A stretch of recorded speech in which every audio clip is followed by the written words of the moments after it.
Hello everyone. A lot of people were asking to make a detailed review of Eric Weinstein's geometric unity paper, so I decided to do it today. Let me start. Okay, so I read the whole draft. That's will be our main source of information about it, and I also watched the Oxford's lecture. I know there were some recent developments in this topic, but I found no notes for them. There is only I think a video or some sort of slides, so I will not cover them. I will only focus on this source. Now a couple of words about the format. It will be very technical, so at some point some details might be a bit too boring, so you'll have to skip some parts of the video. And also I will focus mostly on the mistakes or the parts which I consider unclear. So I will mostly scroll through those sections which are, I think, fine, or written without mistakes. Okay, so that's for the organizational part. Now we could start the review. Here is just abstract table of contents, and the first thing I would like to comment on is just the style. I want to tell you a story. So initially I started reading it with my friend, and my friend stopped reading somewhere around here or here, and I'll explain why. So if you just read a couple of sentences like this, starting from X4 as a topological structure underlying the space-time construction, to what extent can the observed universe, together with stylized content and laws mirroring its own, be generated without further assumptions? Or why might we expect a world of the richness we have found through science and observation to arise out of something which is minimally determined beyond being a low-dimensional arena for the rules of calculus to collide with those of linear algebra? So he's using sort of extremely tedious metaphorical language, and sometimes it's just not very clear what's the meaning behind his metaphors is. So that I'm afraid draws away a lot of readers. My friend literally said that the author is obfuscationist, have no respect for its readers, and failed to spark his interest by his poorly written introduction. So that's like a general comment about how not to write papers. But I have read further. Here he mostly, in the first dozens of pages, 20 pages, he outlines the general idea and background. I would say rather, it's a historic introduction, so I will not really comment on that. I think we will move to the part where he starts talking about his geometry.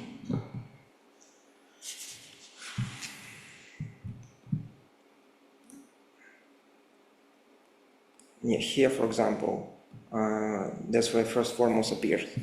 So he's trying to make the point that gravity is different from other gauge theories, because in gravity we are working with tangent bundle for space-time, and this bundle is special in a sense.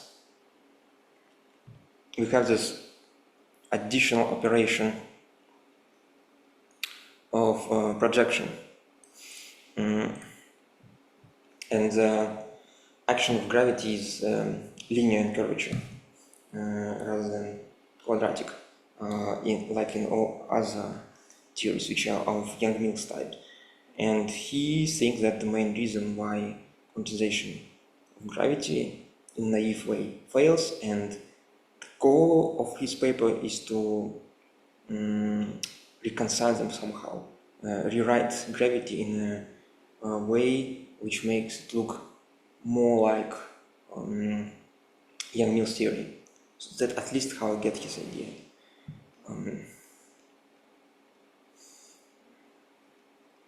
So the paper starts approximately here, in section 3, where he introduces what's called the observers.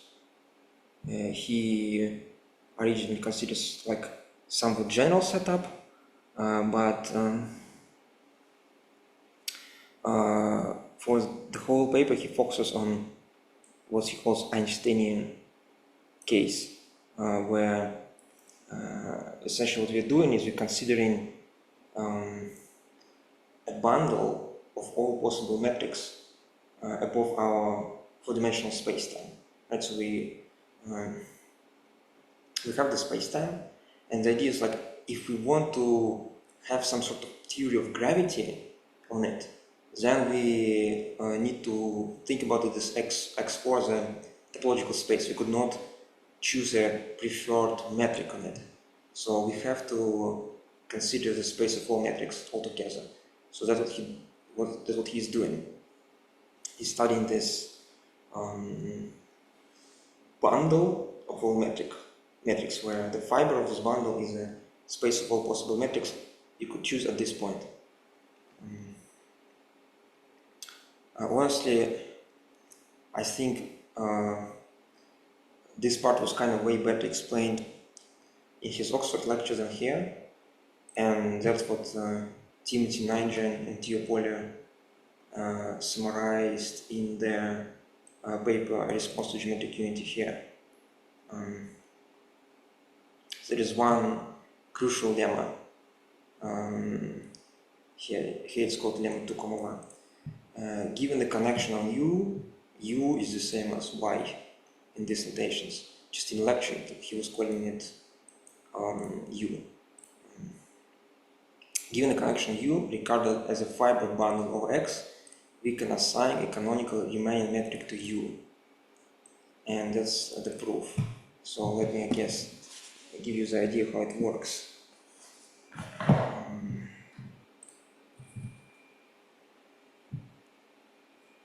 Let's share screen here.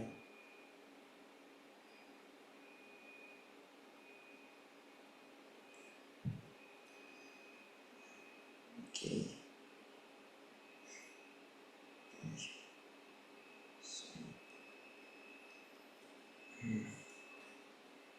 So here we go. We have our four-dimensional space X, 1, 3, right? And we have a bundle Y over it, which also denotes U, which is a space of all metrics on X1, 3, right?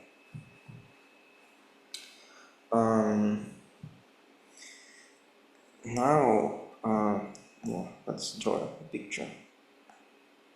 So X, and the fiber is a space of metrics. X, G, mu, X, so to say.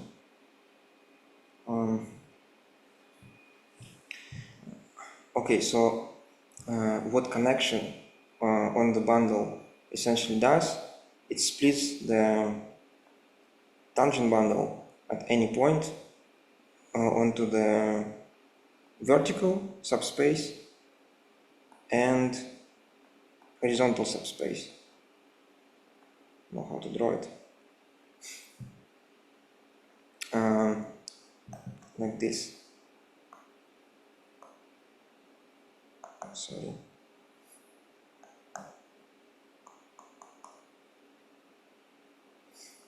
and the horizontal is isomorphic to the tangent bundle of X. Now, he notices that because the space, the point which we choose is symmetric, this means we have a canonical metric here, which is a metric representing this point. And in fact, we also have a canonical metric on V, which is actually symmetric powers of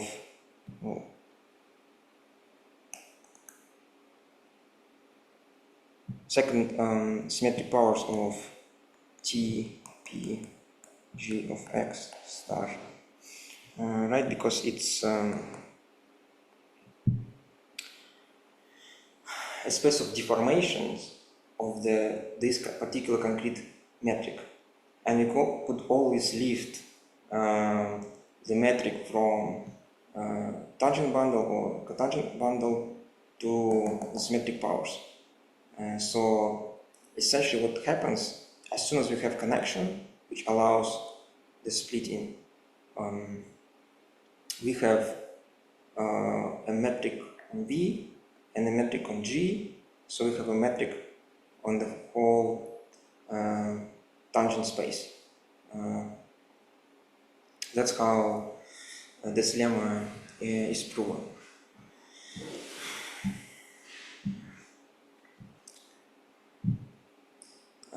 That's probably why he calls it geometric unity, because he starts with the connection and then he got some metric. But of course he gets the metric on a space of metrics. It's some 14-dimensional space.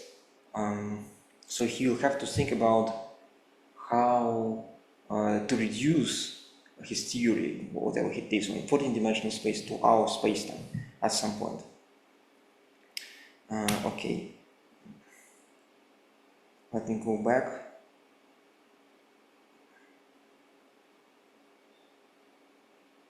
And we could continue with the paper.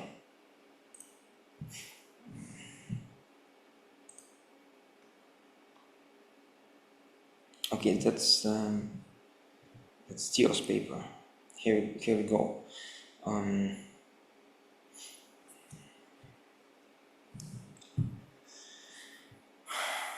So that's what approximately is explained here. And the reason why it's needed essentially is because you want to have fermions, defined spinor bundles on our 14-dimensional space. So connection gives us metric. Metrics allows us to find spinor bundles. Spinor bundles physically correspond to fermions, which describe our matter fields in our universe. That's why we're interested in them. And it's all fit together in this kind of geometric unity. Yeah, so the unclear part starts actually here, at least what was unclear to me, when he says, when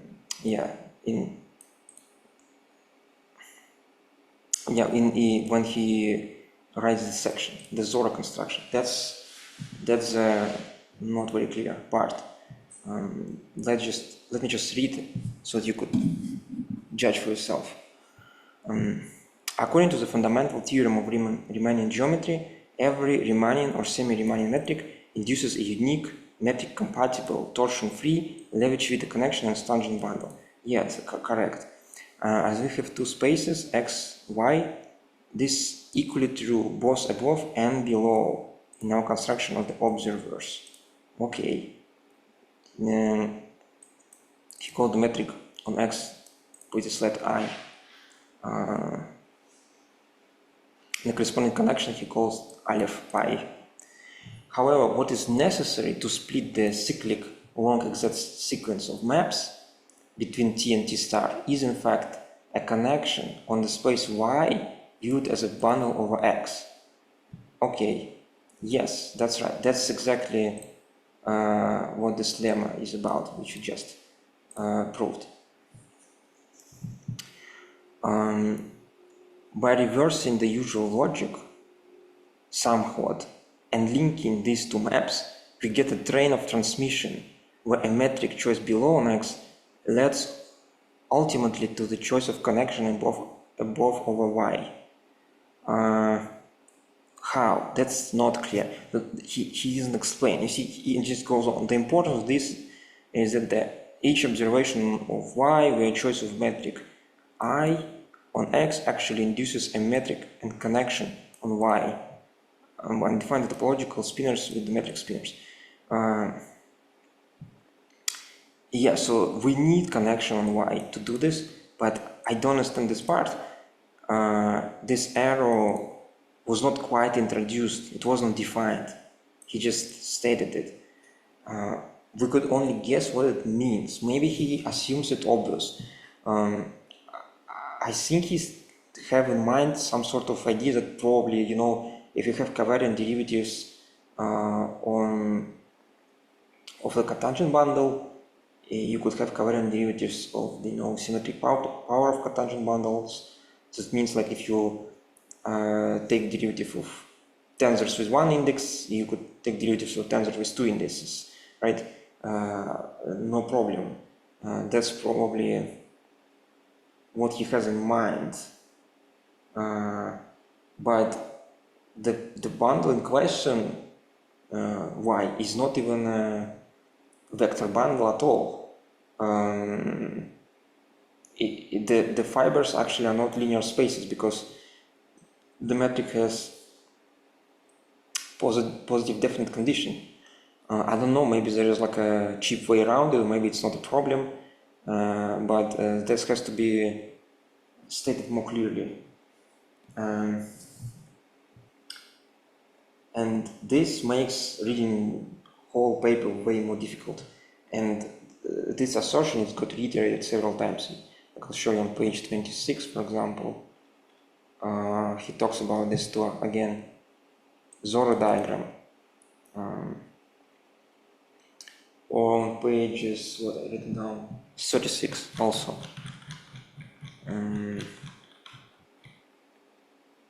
Here. At that point, the connection Aleph determines the metric G Aleph on Ti.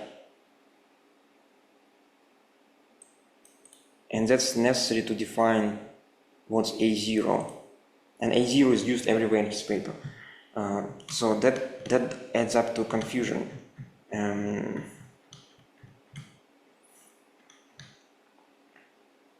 Gradually, it gets kind of worse and worse. It snowballs into my inability to parse what exactly his point was. But okay, I'll just assume that he probably will be choosing connection on Y as initial data.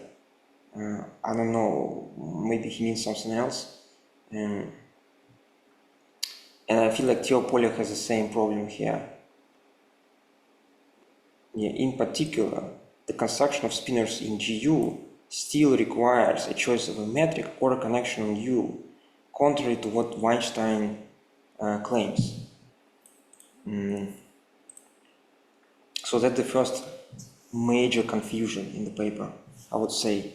I'll try to continue somehow with it, but yeah, the author should definitely fix it.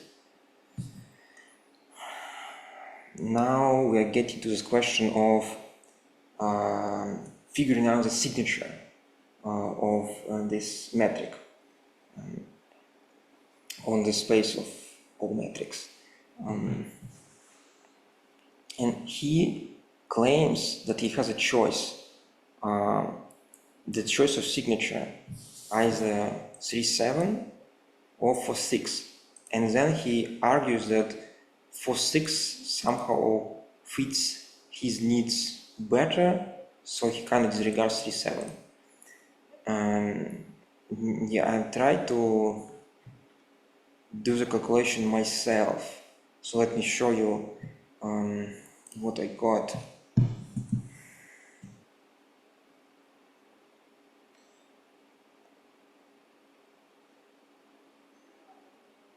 Yeah, that will be really technical. I don't know whether you like it.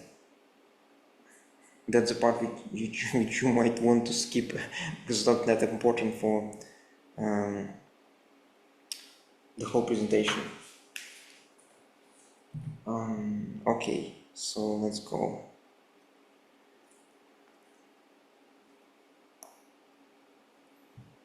We have, say, vector space V. It will be our tangent space, right?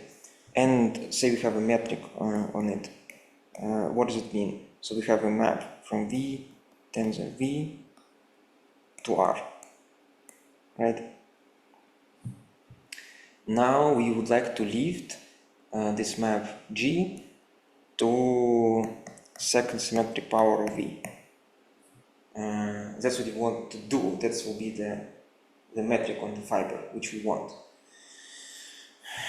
Okay, so how do we do it? Well, obviously we could lift G on space V tensor V, right? How? Well, just a tensor product of G with itself, right? So at least one option.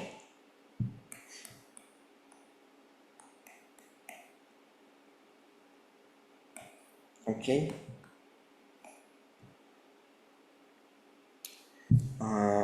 So this is equivalent to V4, right? V tensor power 4. However, we have like different ways we could pair the spaces here. So what exactly you mean by G tensor G? We could certainly pair spaces with G like this, right?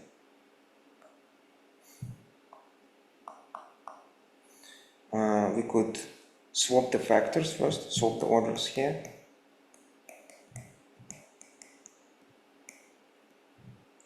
Pair this with this one, and this with this one. Or we could pair them like this.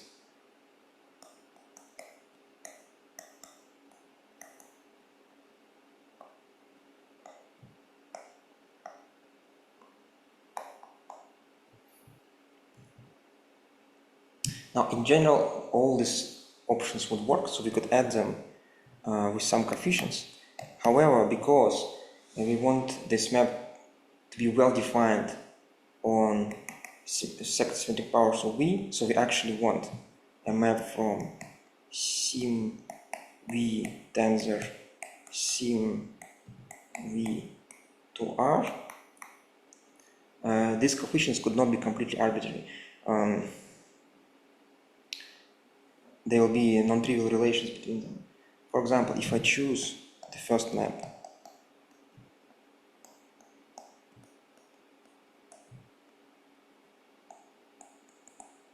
which say sends vectors v1 tensor v2, u1 tensor v2 to g v1 u1, g v2 u2, we see that it's not symmetric with respect to interchange of v1 and v2. So we have to symmetrize it. So in order for this thing to work, to restrict on sim square v tensor sim square v, we have to add an additional term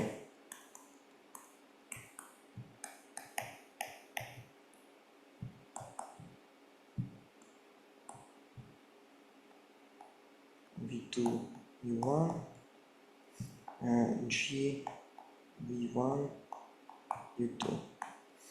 Yeah, and as you can see now it's symmetric, both with respect to exchange of V1 and V2 and U1 and U2.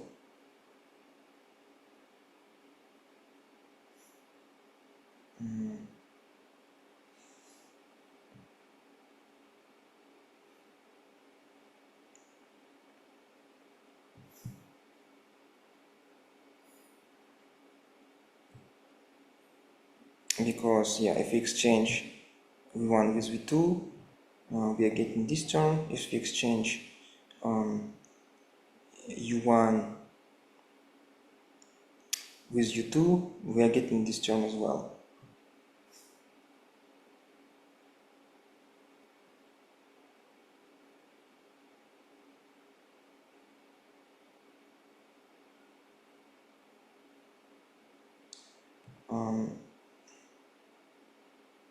And if we exchange U1 with U2 here, we'll get G V2, yeah, U2 plus G V1 U1. So yeah, the same thing. Okay, so you see I already added this term, so there is no need to add it twice. Okay, hope it's clear. Oh,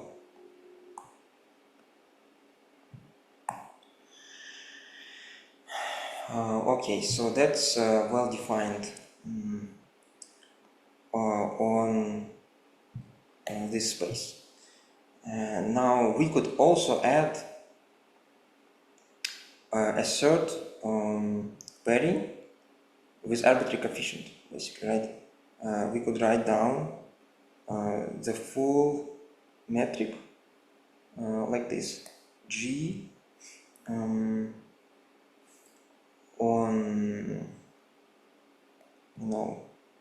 V1, V2, U1, U2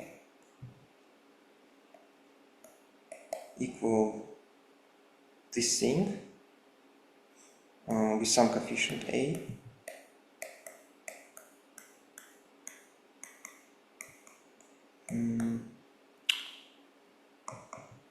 plus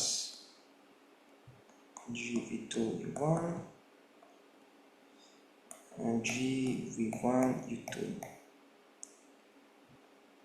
plus additional term where we just pair G V1 V2 G U1 U2. Okay, so that's our options. Of course, the signature doesn't depend on overall rescaling, so we could always put A equals to 1, more or less, and we have to only work with P, so B will be determining the signature. Let me just now probably write it down more in coordinates, and we will see what the signature is.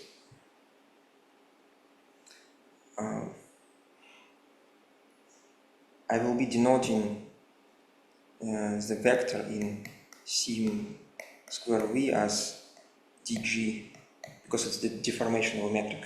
Okay, so g is then equal to one draft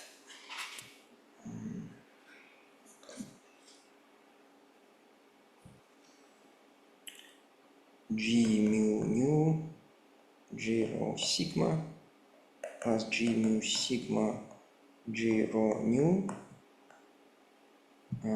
dg mu rho dg mu sigma is coefficient A, where mu is our index which runs from, let's say, 0 to 3 plus b g mu rho g nu sigma dg mu rho dg nu sigma. Okay. So that's just the metric expression, coordinate expression for this formula. Now let's find a signature for the choice of metric g mu equal to -1, 1, 1, 1, right? The standard metric in our Minkowski space. For that, I have to break down this expression in a little bit more convenient way. I will be choosing these two indices, four indices mu, rho, mu, sigma, differently to write each term individually, right? For example, if I choose all, mu equals rho equals mu equals sigma equals 0, I will get the term 2 times dg00 dg00, right? Which comes from here. Get -1 coming from here, -1 coming from here, -1 coming from here, and so on. So -1 times -1 is 1, and times 2 is 2. So that's how I get the first term. Then, if one of those indices is equal to 0 and other one is not equal to 0, we'll get the term of the form dg0i dg0i, and it will come with a minus sign, right? Because one of the terms here will be g00, another term will be gii, and in fact all terms of the form dg0i, dgi0, dg0, or dgi0, dg0i, and dgi0, dg0i contribute with the same factor, and they're all the same, so we just put 4 here.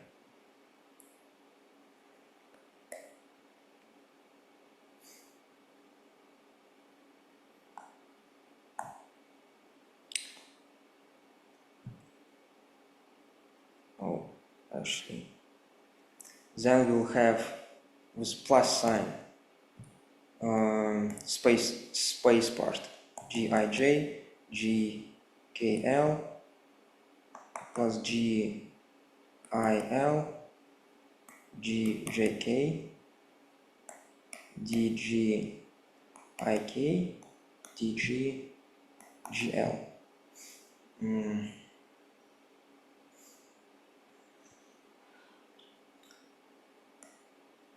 That's time A plus B times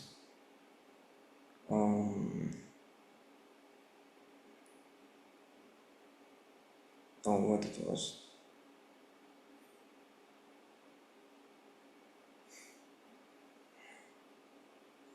Yeah, dg00, dg00 plus B times dgii, dgii.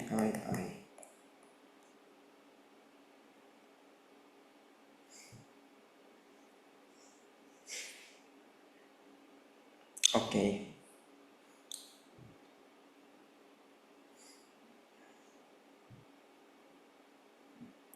We have to simplify it a little bit more. So this term, let's look at it separately. GEL, GGK, DGIK, DGGL. Let's look at the symmetric part. Let's look at diagonal and off-diagonal parts separately. Let me just choose, for example, IK equals 1, 2, GL equals 1, 2, and see what kind of term we will be getting. We will be getting something like this: DG12, DG12, G11, G22, plus, and then we'll have all the permutations. We'll have, G22, G11, DG21, DG21, plus dg12 dg21 g11 g22. Oi, sorry.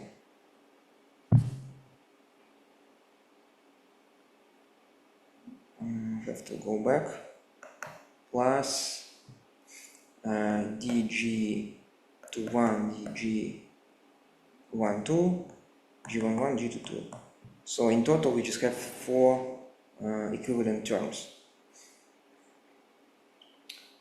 So off diagonally we have 4 times sum I less than j, dj ij, dj ij, and plus we have for diagonal terms, it's even easier. We just see that these two factors equal to 1 and they give the same result. So we have this dgii, dgii. Okay? So that's it. Our calculation is complete. So the final answer for the metric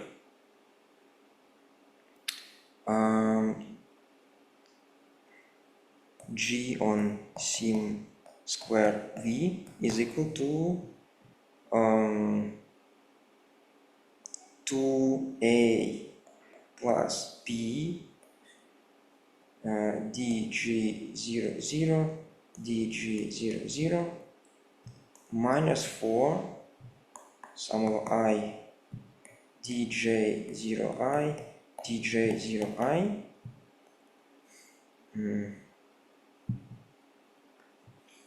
plus 4 sum of I less than j tjig tjig plus 2a minus plus b sum of I djii djii. Yeah, I hope it was clear that in my notation mu runs from 0 to 3 and I and j runs from 1 to 3, from 1 to 3. Okay, that's standard Einstein notations. Oh, I don't know how you call it. So, okay, so we got the metric, and now we see that if we write down our tensor Tg as a matrix, dg00, dg01, dg02, dg03, dg11, dg12, dg13, dg22, 23, and this part is the same because it's symmetric. We see that from our answer that these 3 vectors, basis vectors, already definitely contributing to the metric with a minus sign, right? And they all give -1 into our signature. Now these off-diagonal guys here, these 3 here, no matter what the values of a and b are, they all are giving positive contribution. They all give us +1, +1, +1. What can change depending on values of a and b is the contribution of diagonal terms, and they change all together. Either they all give +1 if 2a plus b greater than 0, or they give -1 if 2a plus b is smaller than 0. So in this case we have the amount of pluses will be 3 plus 4, and the amount of minuses will be 3. So the signature is 7, 3. In this case, we have the amount of pluses equal to 3, the amount of minus equals to 3 plus 4. So the signature is 3, 7. Okay? So I don't see how do we get signature 4, 6. I don't know how to find it here. Maybe I missed something, or maybe I made like an obvious mistake.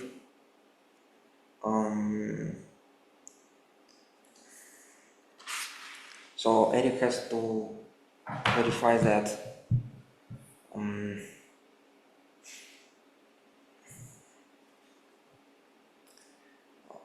However, I feel like it's not essential for the main point, because the signature almost doesn't affect anything. I don't think it's that relevant.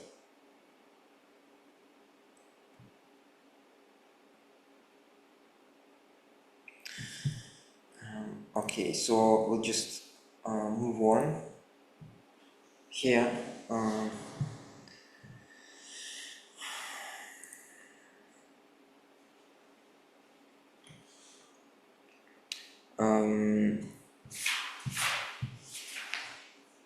talking about his spin representations.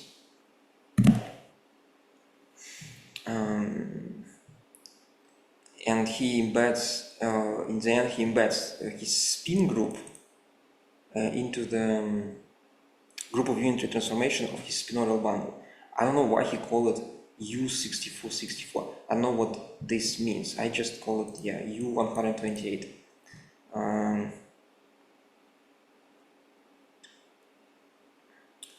But that's also not important. Here he has these two equalities. This one is true without any air clause, I think. It's just the property of the Clifford algebra. This one is wrong, I think, even with air clause. I don't understand why GL64 would have anything to do with some subspaces of the Clifford algebra. There is certain isomorphism between even parts of the Clifford algebra and the Clifford algebra associated to a subspace of dimension v minus 1, and it looks like he maybe performed this reduction twice, but still I don't see why we're getting a general linear group, or I mean algebra, out of it. That's not very clear.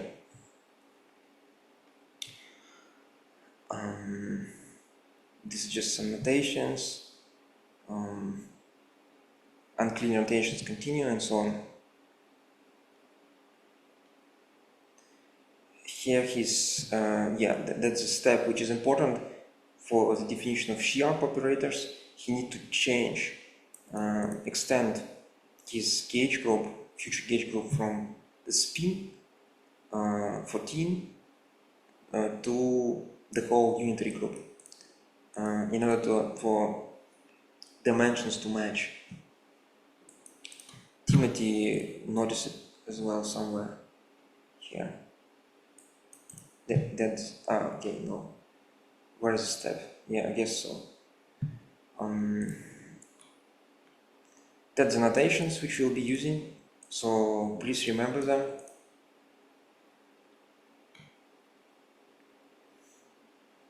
Just the Lie algebra in the group of these gauge transformations and the spinor bundle on the space Y.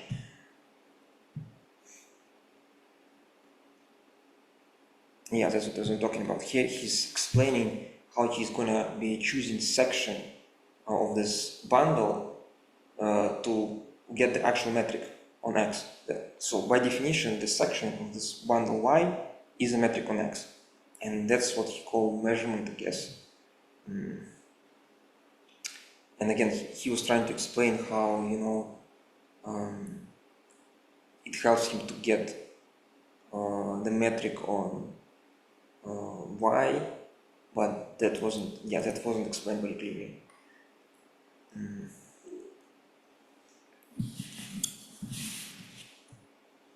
So we are moving towards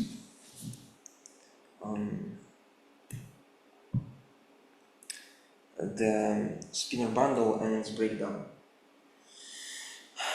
So after we choose a section and we have like embedding of x4 into y, we could perform some sort of dimensional reduction of our fields living on y to fields living on x. So this original spinner bundle, which again was just one spinner, will break down into multiple spinners whenever we dimensionally reduce them to x4. So that's how we get, the gauge and flavor groups potentially. That's what he's explaining here. Things which look like one spinner for 14-dimensional space will look as, I guess 16 spinners for the four-dimensional space. Yes, and that's in agreement with what's called this SU10 ground unifying theory. I guess I have to explain what it is a little bit. So ground unifying theories is like the concept, or I don't know, I don't know how to describe it better, like the set of theories where the gauge group of standard model, which is SU3 times SU2 times U1, embeds into some bigger group at some high energies. So essentially unifying strong, weak and electromagnetic interaction into one big interaction.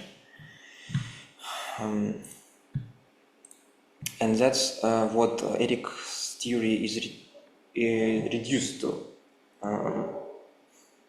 And a long time ago, people noticed that indeed one generation of all fermions fits into exactly one spinodal representation of S10 group. That's what Wilczek is talking here about.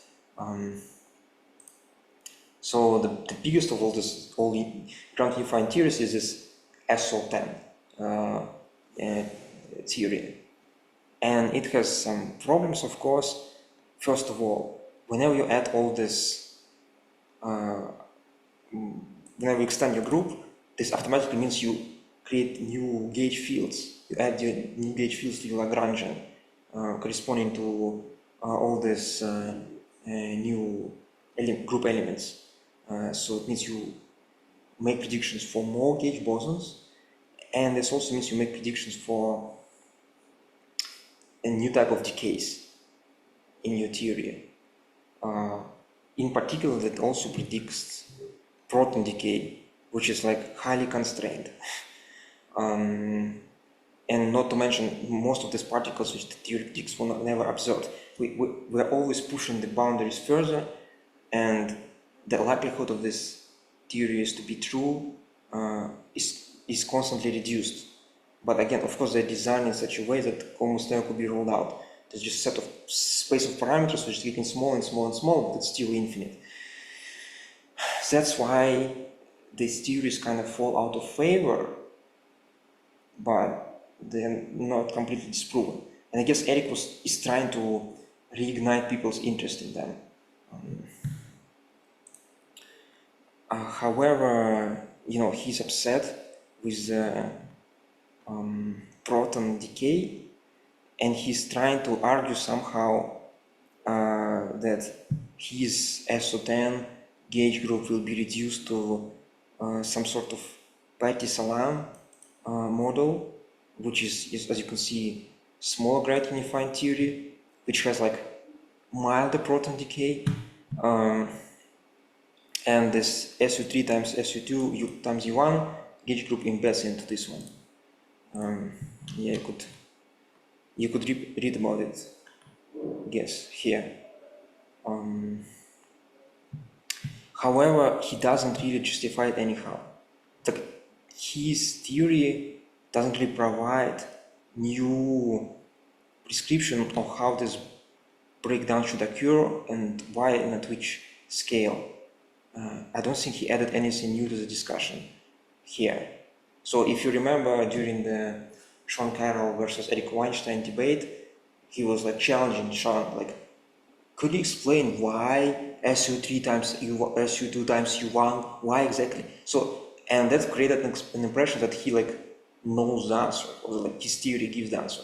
That's wrong. Like his theory gets like SO10, and in order to get from SO10 to SU3 times SU2 times U1, you need to make tons of non-canonical choices. Not to mention you will produce huge amount of non-observed particles in the case. So that's like a, I don't know, unfair point, so to say. I would say there is nothing to see here, so to say. Nothing new from this point.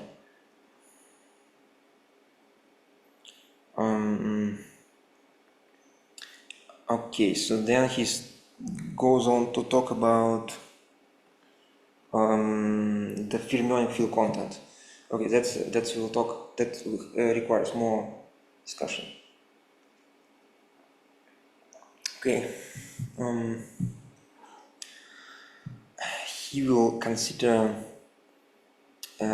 two different fermions, just usual fermion and a fermion valued one form on Y. That's the setup, and then he's talking about his gauge group.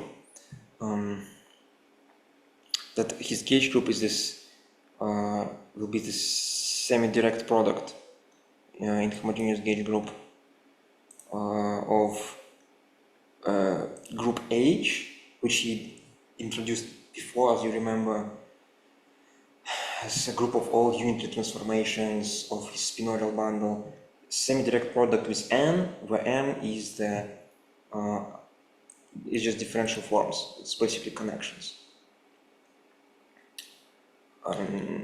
Yeah, I don't quite get what the motivation for it is. He said he sees some sort of analogy with the Poincaré group. I don't know, but again, he's free to do whatever he wants. It's his idea, like he'll only be judged by the results. Right. After this, he goes on introducing all sorts of action on this group, on the space of connections and so on, actually a lot of them. This I don't know what he's talking about, just general remarks.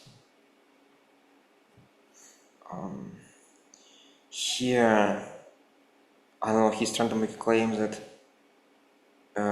this operator which he defined is a connection, but again, notation is not clear. What does it mean, O plus here? Is it just plus? Then I think it's just wrong. This is meaningless, but it's not important for the main point. It's just, some sort of tangential philosophical remark, but I think it's wrong. Here again, he reiterated this point which he was talking about, which is unclear, how metric on X gives connection on Y.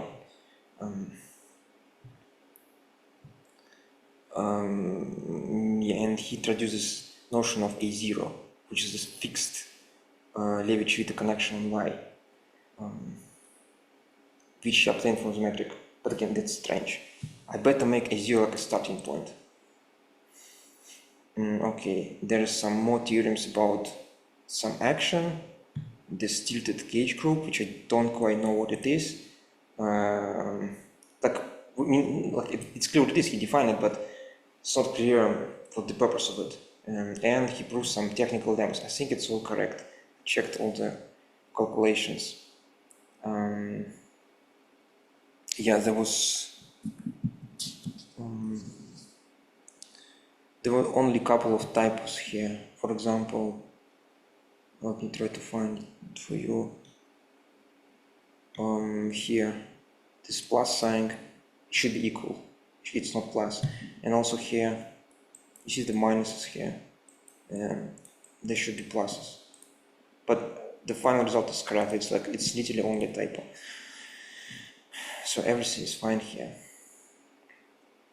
He's defining then this was called B connection. It's such some kind of map.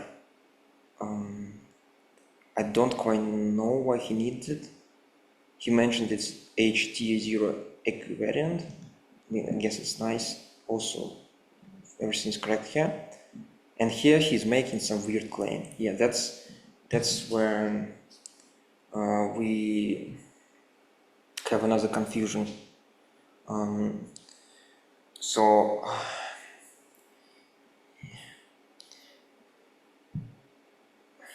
okay, so he introduced this total space of connections. He thinks that okay.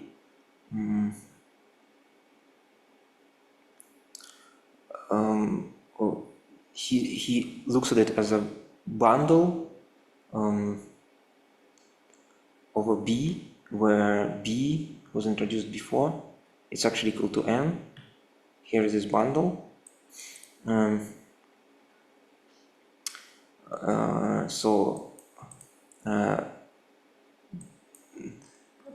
B is just a space of differential forms. Here, see, B is equal to N.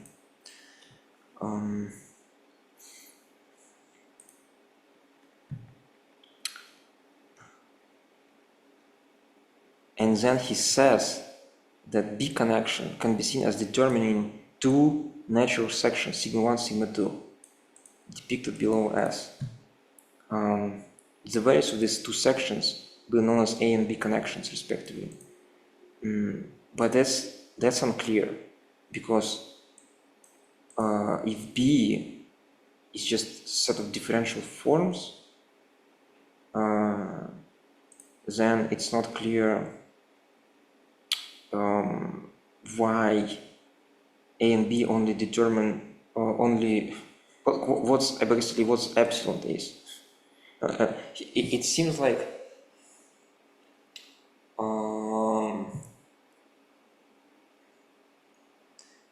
it seems like the section is a map from the base into the fiber, right? So its value at the base is a value on some differential form.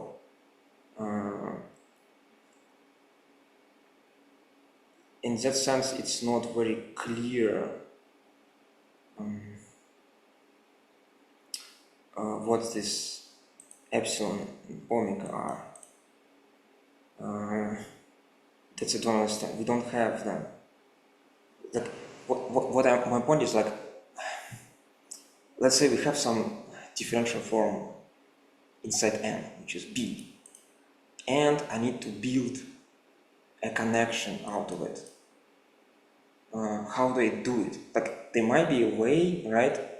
But this map B connection, it works differently, right? It takes, wait, where it was?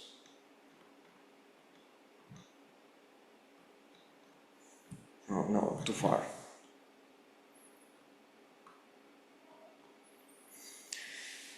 It takes elements of G and assign them connections like this. And this is well defined. This I understand, because element of G in homogeneous gauge group is a pair element of H, which is called epsilon, and element of N, which is called omega, I guess. All right, and by this pair we build these two elements in A. Here they are.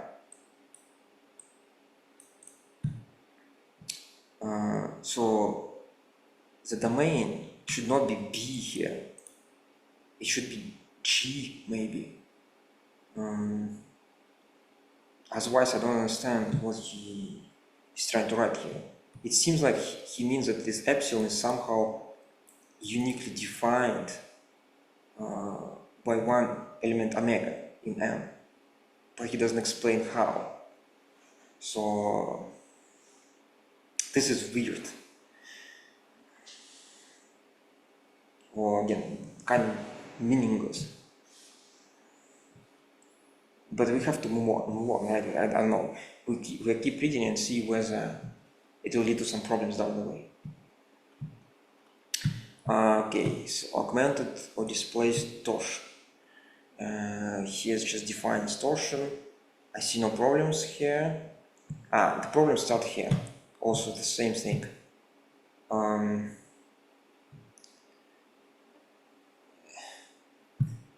I don't know, he defined these two connections A and B again, and I'm not sure they're the same or different one, but the notations just don't make sense, because again, epsilon and omega are just the elements of different nature.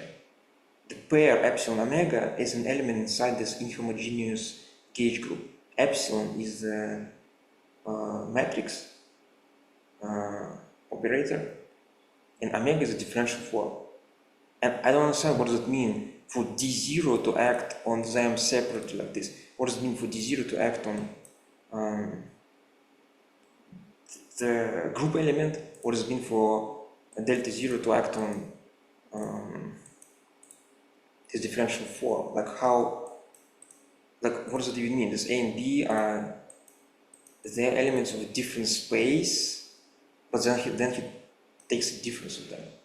But this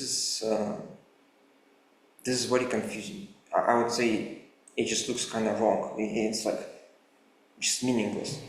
So this part has to be clarified.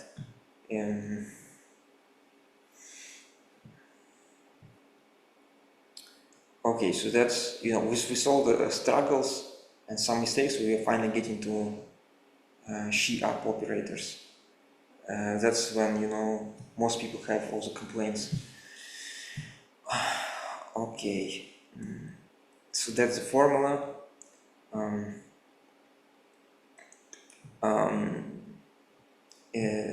Again, here he uses this notations of, you know, bracket slash commutator slash anti-commutator, and he uses phi.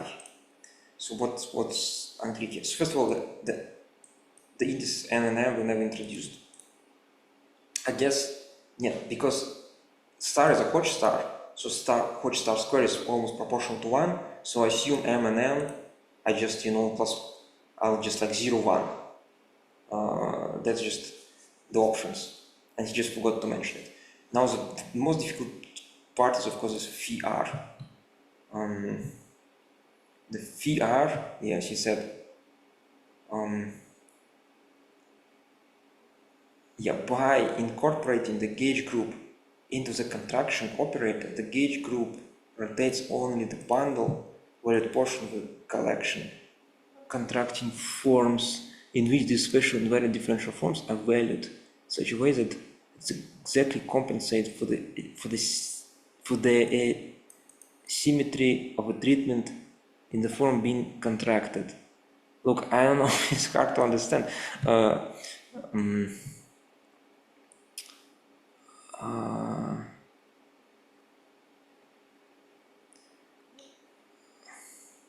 Yeah, he like, I don't know, this part is unclear, but he tries to define them later below. These notations, again, as I said, I don't understand. This part I don't understand at all. So that's the definition, finally. So definition. So let phi I from 0 to 13, not 14, right? He made a typo. Be a basis for the invariant subspaces of wedge I R77 times this algebra U128 invariant under spin 7,7 action. So that's the definition, I guess. And then he goes on to discuss the explicit construction, and he says, oh, the workmanlike, not of much interest, and this is this famous paragraph which I already covered, and Timothy covered as well, and everybody covered, that he forgot how to define them, no longer converts them in the corresponding language, and he used Bianchi identity to guarantee perpendicularity and so on. A brief discussion of the additional tools has been moved to a short technical appendix. So there is nothing in the appendix. Look, I'll show you. Yeah. Other elements of Shiab construction. Yeah, that's all. She's defined hot stars and contraction, which she never even used.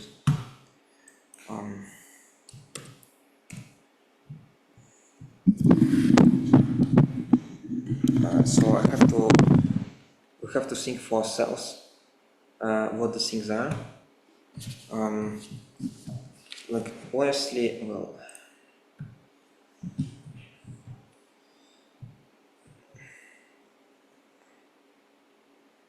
we could try to use his definition.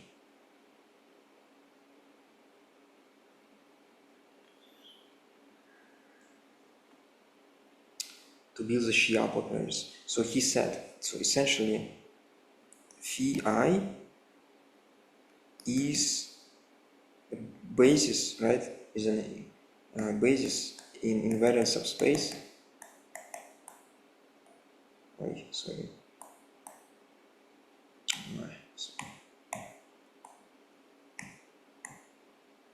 Spin 7,7. Or just say spin 14 because I don't believe in his signatures. Spin 14.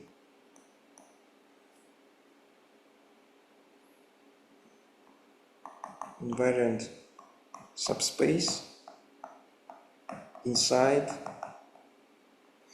Clifford is part of Clifford of R14 tensor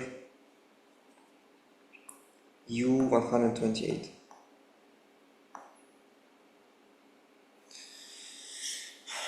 So I guess if we write this as an exterior power like he did,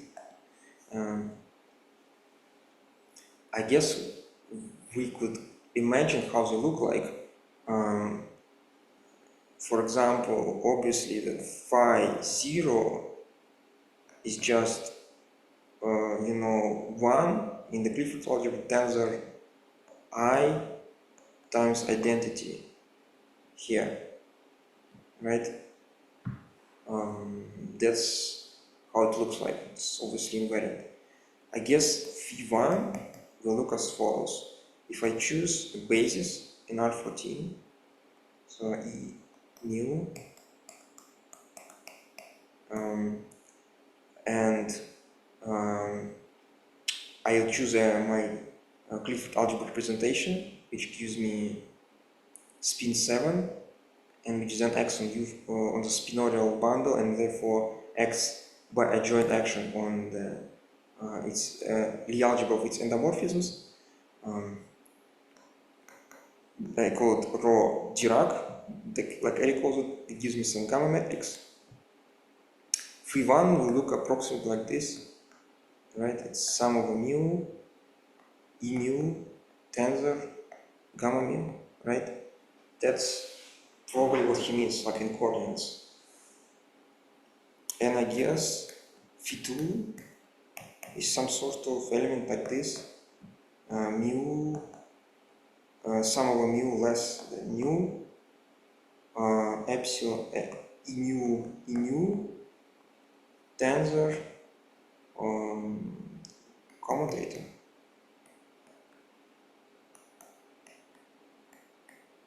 Right? That's how these invariant elements probably look like. I guess that's what he wanted. I don't know. That's just a guess.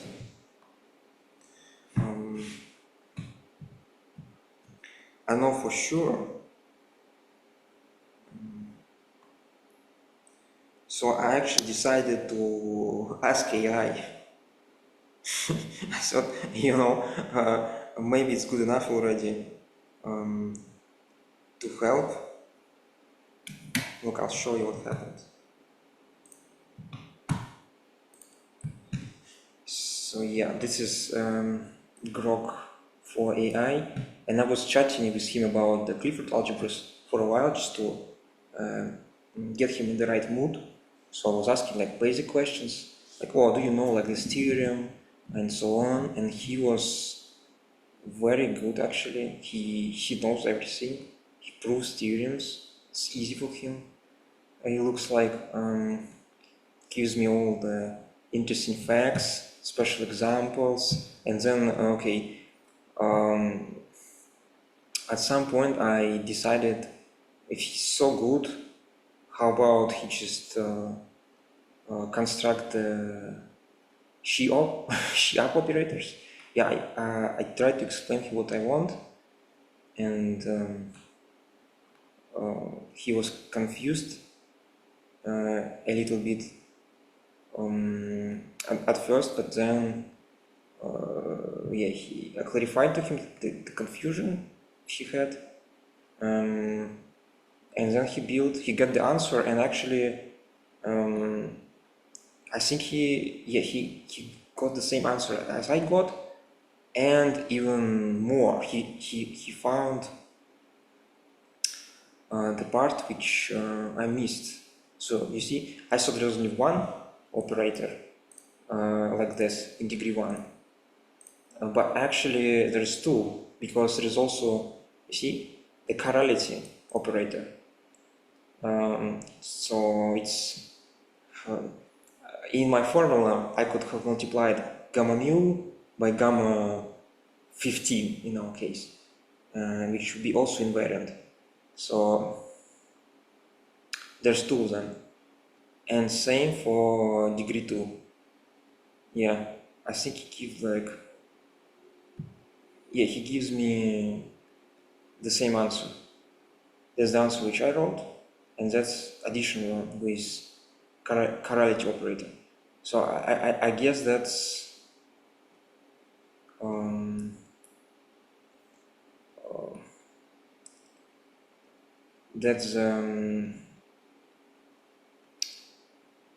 the general answer. And actually, degree 1 and degree 2, that's all we need. If you look at Weinstein paper, that's all we need. Yeah, he doesn't need higher Shiab operators or whatever. He only needs like degree 1 and degree 2 invariants. I guess that's what we'll use then. If AI agrees with me, more or less, we will go from here. So yeah, we'll finally get into the part where he writes Lagrangians.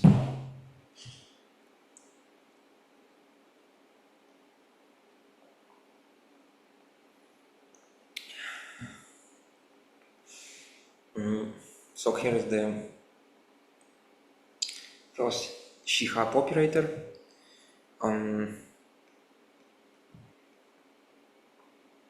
That's how it looks like.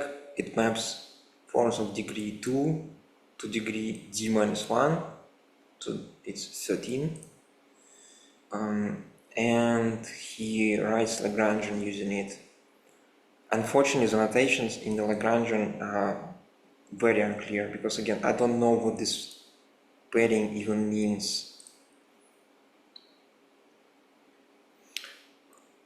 He tries to rewrite it, but again, unclear. The notations are unclear, and I didn't get again, is this equality missing here or what? This is super confusing.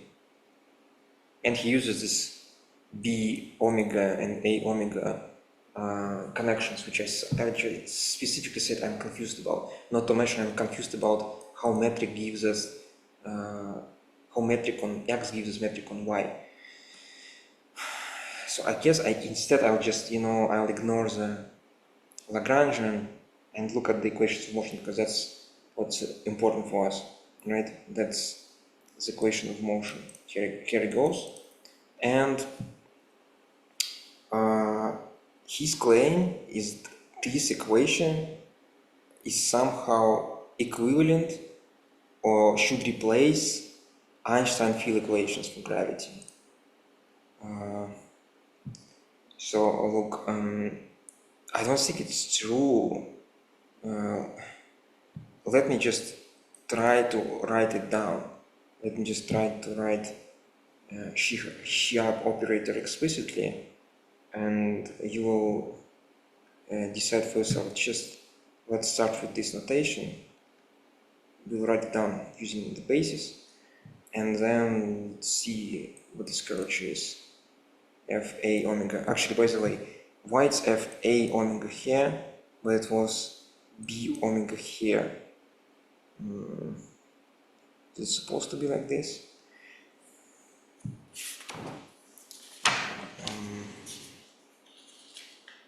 I don't know, but let's try to do this exercise.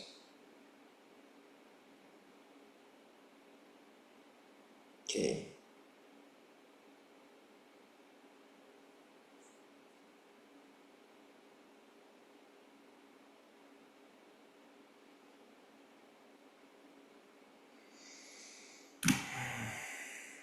Okay.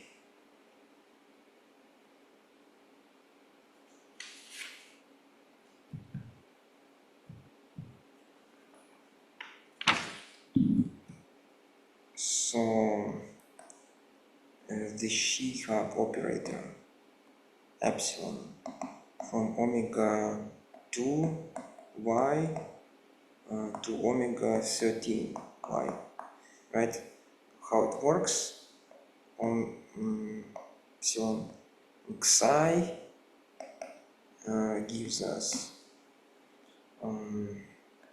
epsilon inverse v1 epsilon wedge star xi minus star on 2 epsilon inverse phi 1 epsilon wedge star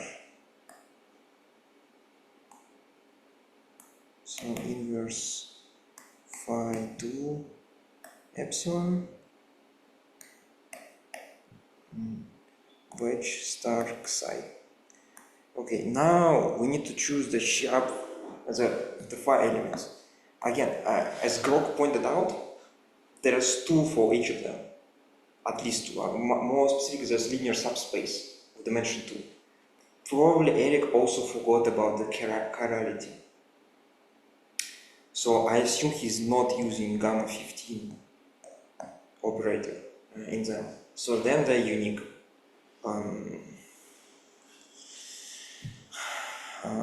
So let's see. So if Xi has like in components such expression, this thing, its component will look like this. Epsilon inverse v1 epsilon.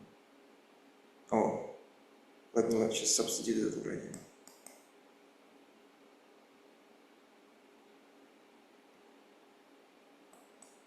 Gamma mu wedge dx mu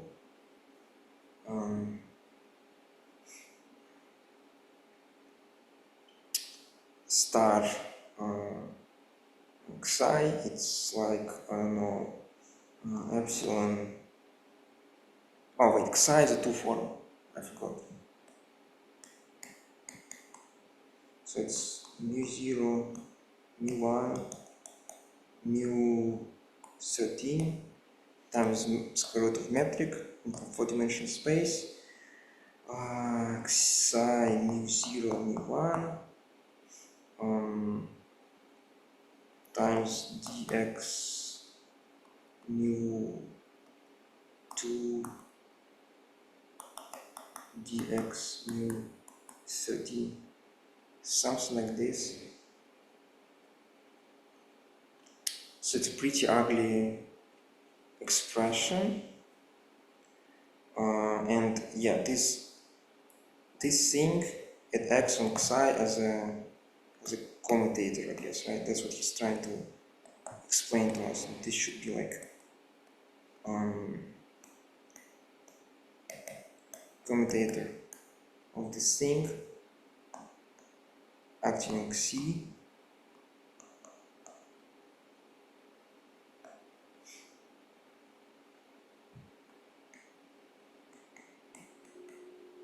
This is antisymmetric tensor, I hope you understand, just the Hodge star. And maybe I'm missing some metric coefficients, but I don't care about them.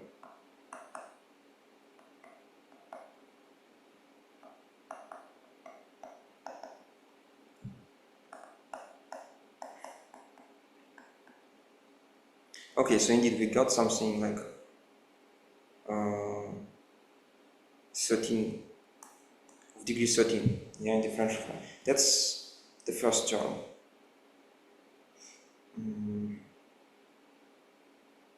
Yeah, sorry, that's the first term.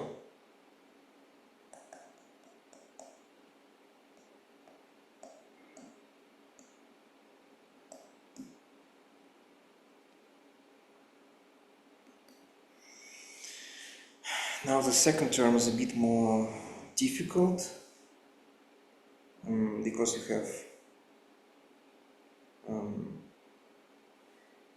we have like two the second degree Shiab operator here, right? We have this guy.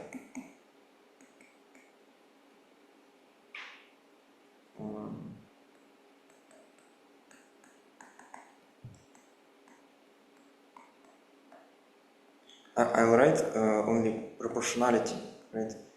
I don't care about the coefficient. So we have epsilon inverse phi to epsilon bracket with star psi gives us what?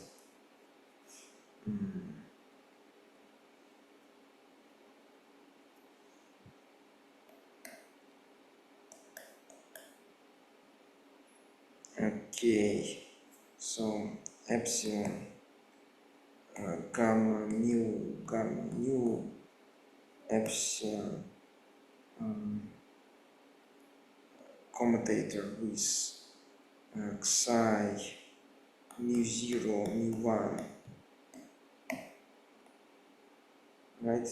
Is that what he's trying to say?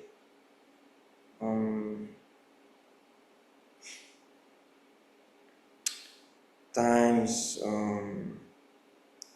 again this thing mu0 mu1 mu13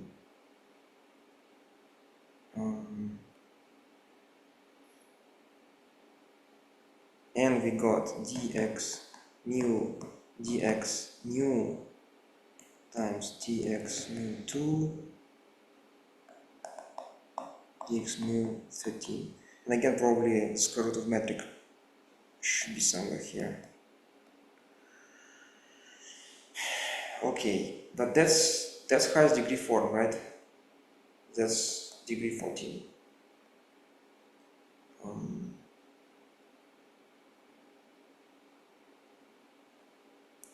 So now we just hit it what with Hodge star again to turn into degree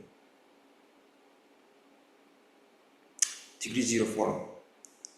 And here I guess we will need a relation.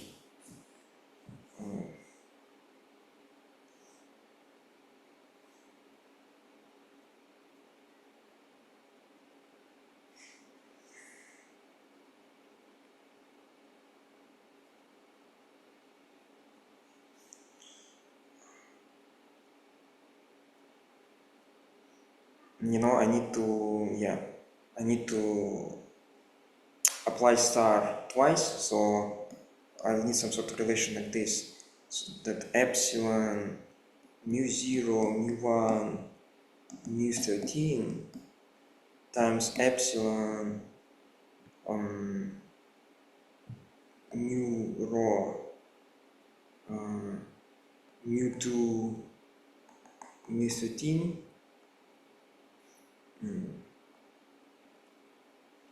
is proportional with some coefficient a to delta mu0 mu delta mu1 rho minus the same but inverse this mu rho swapped. Okay, that's like standard identity. You could prove it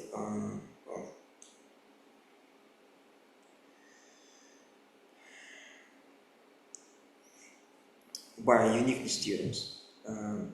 This tensor is invariant. It has certain symmetry properties with respect to exchange of these indices, and you will get something like this. I already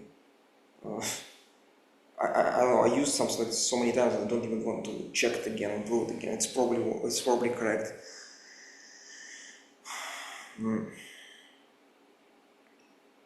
If you substitute this here, right? If you apply Hodge star twice,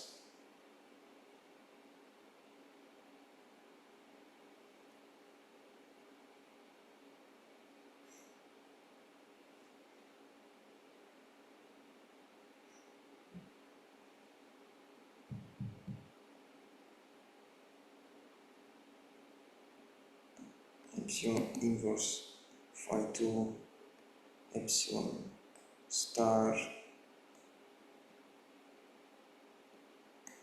you will get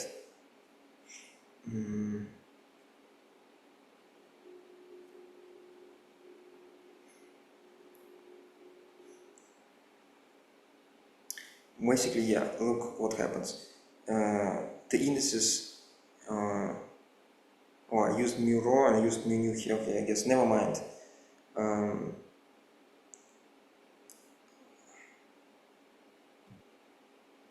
Change.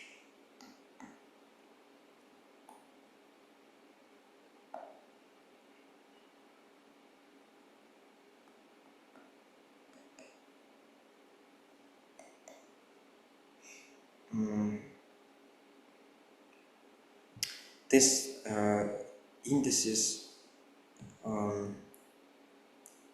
will be paired with these ones in two ways, but this thing and these things are both antisymmetric, so there's only one way essentially left with a factor 2, so we will get something like this: 2a sum epsilon inverse gamma mu gamma nu epsilon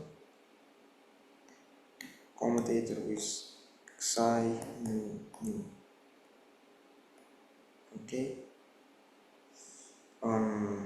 Yeah, and the differential form disappears, and I think we have like a determinant of a metric here because we applied star operator twice.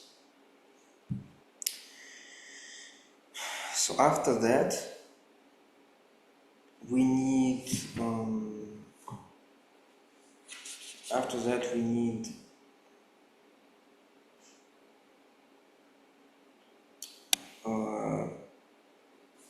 to hit it with another Shiab, or not Shiab, like bracket that is phi1. So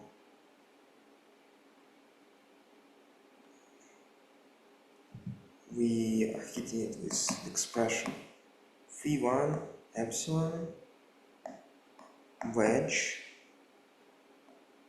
star epsilon inverse phi 2 epsilon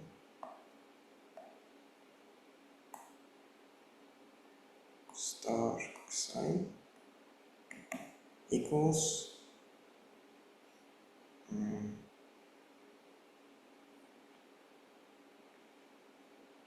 so epsilon and epsilon inverse cancel out, so we'll get 2a g14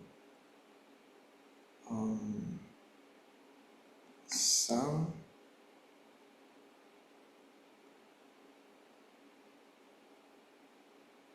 oh actually I'm not sure, oh there's a commutator here, so I'm not sure they cancel out. Sorry, I was too quick to say it.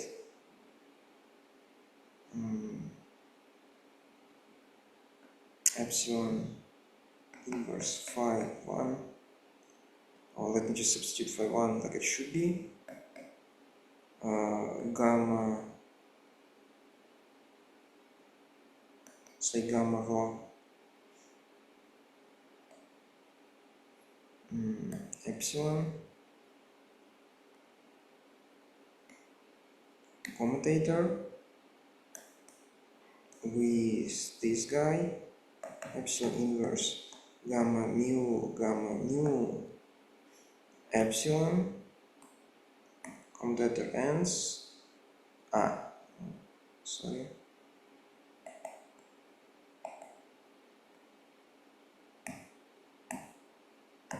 the first commutator sine mu, this one ends and the big one closes well. So okay, now everything is fine and we got dx rho in the end. Okay.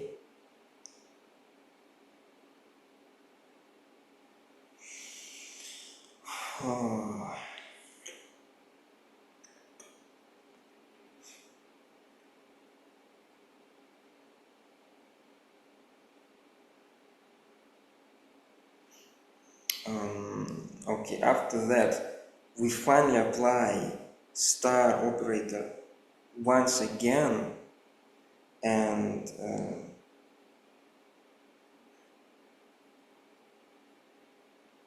then we will get so star epsilon inverse phi 1 epsilon wedge star, oh, sorry, I forgot the commutator,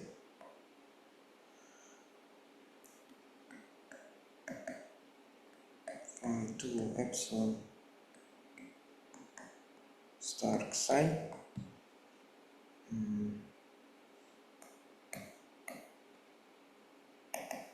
we will get 2a g14 to the power what, 3/2 already.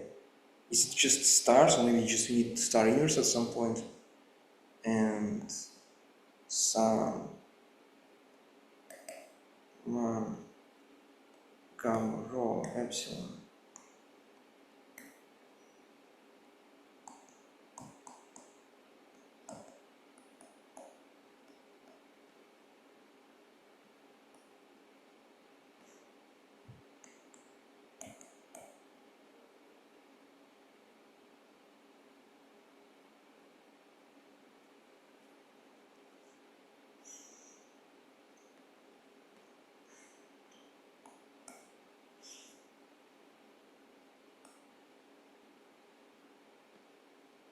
say mu1 mu13 d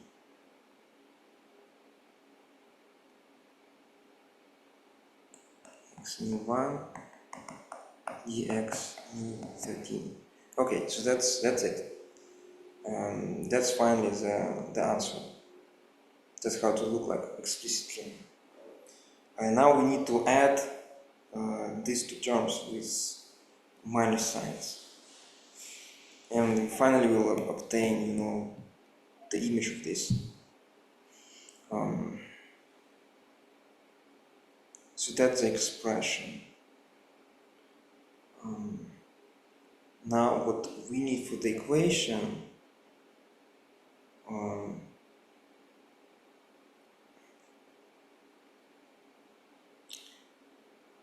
is special psi, where psi is the curvature f of p omega, it is called. So p omega, I guess, is delta p omega is delta 0 plus omega.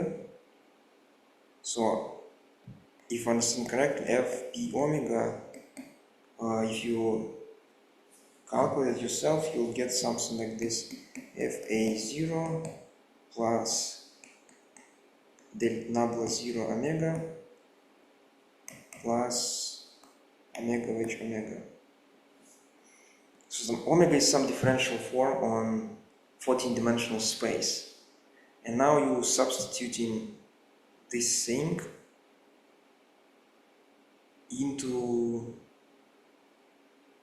these expressions. Integrating it all to 0 up to this torsion thing.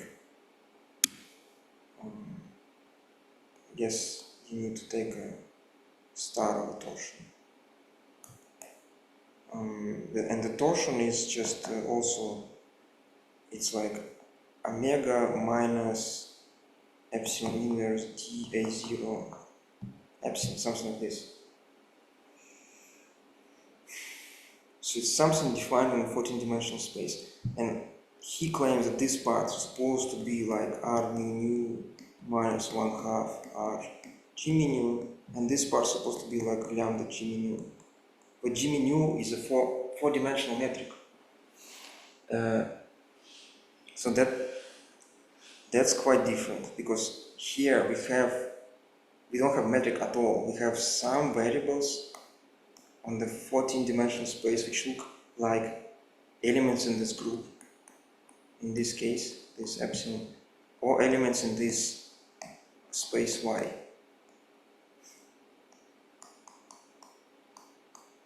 Differential forms in the space Y.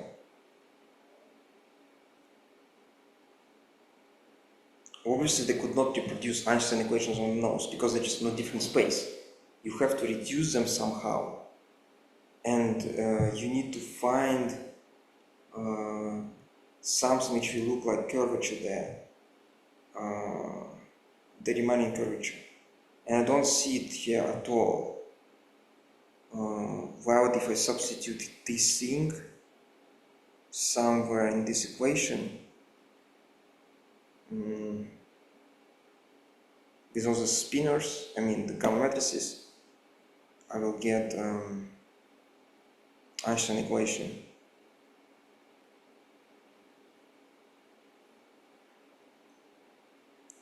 Or anything like Einstein equations. Look, if he's trying to make a claim that his equations are not Einstein equations but they are equivalent, this means they have the same set of solutions. He needs to at least show one solution, one physically relevant solution, to convince people to look into his theory in more details. For example, if he need to reproduce Schwarzschild black hole, or assume we have spherical symmetry on X and whatever you want on Y. We need to find a solution which on X will look like just the gravitational field of a single particle, like our planet. What the solution would mean in terms of omega and epsilon, I didn't get it. This is even more clear because this expression has nothing to do with the metric. The objects of different natures, they don't resemble. This is a differential form. One differential form, they don't resemble two forms at all. So I don't see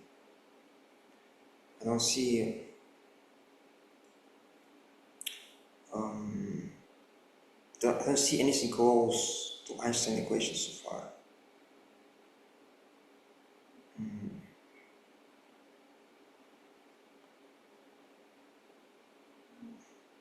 So I couldn't claim that, it's completely wrong, but it's just not a finished product. You have to explain the reduction, you have to explain how they or equivalent equations arise.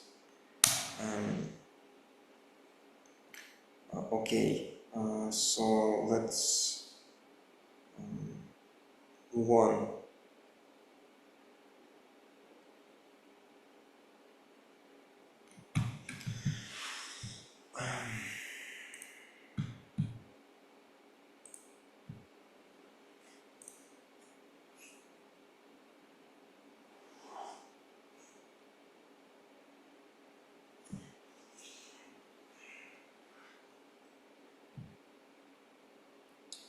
Yeah, if you reproduce Einstein equations, that will make your theory way more attractable to mainstream.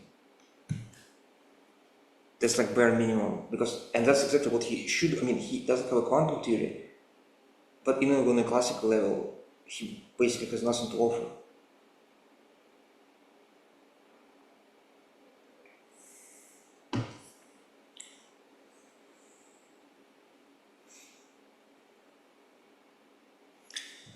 Now he moves on to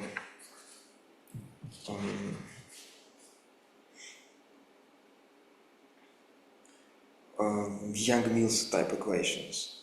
Here, yeah, it's not very clear what he's trying to do. The same problem. Let's just read. One of the claims of geometric unity is that we have been unsuccessful in unifying the four basic equations for gravity and gravitational force, matter, and Higgs phenomena because they belong to a Dirac pair. By the way, he constantly talks about Higgs everywhere, but there will be no Higgs potential in this paper at all. It's not reproduced anyhow. There is no mass scales or anything like this. It's just not here.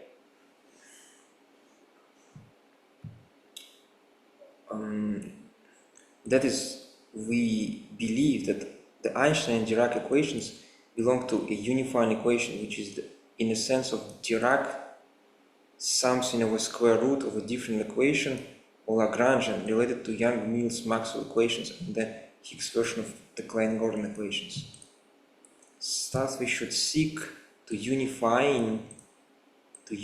maybe our equations and Lagrangians much the way Dirac unified first and second order equations with his masterstroke. To this end, we focus on the second Lagrangian of second order. Yeah, I don't know why he wrote this. I didn't quite get the motivation. And again, I don't want to check it, but I feel like if I just explicitly write down what this means in coordinate, it will look nothing like Young-Mills equation. It'll be some weird equations, which I have to, see, like, we have to believe that it's anyhow related to Young-Mills.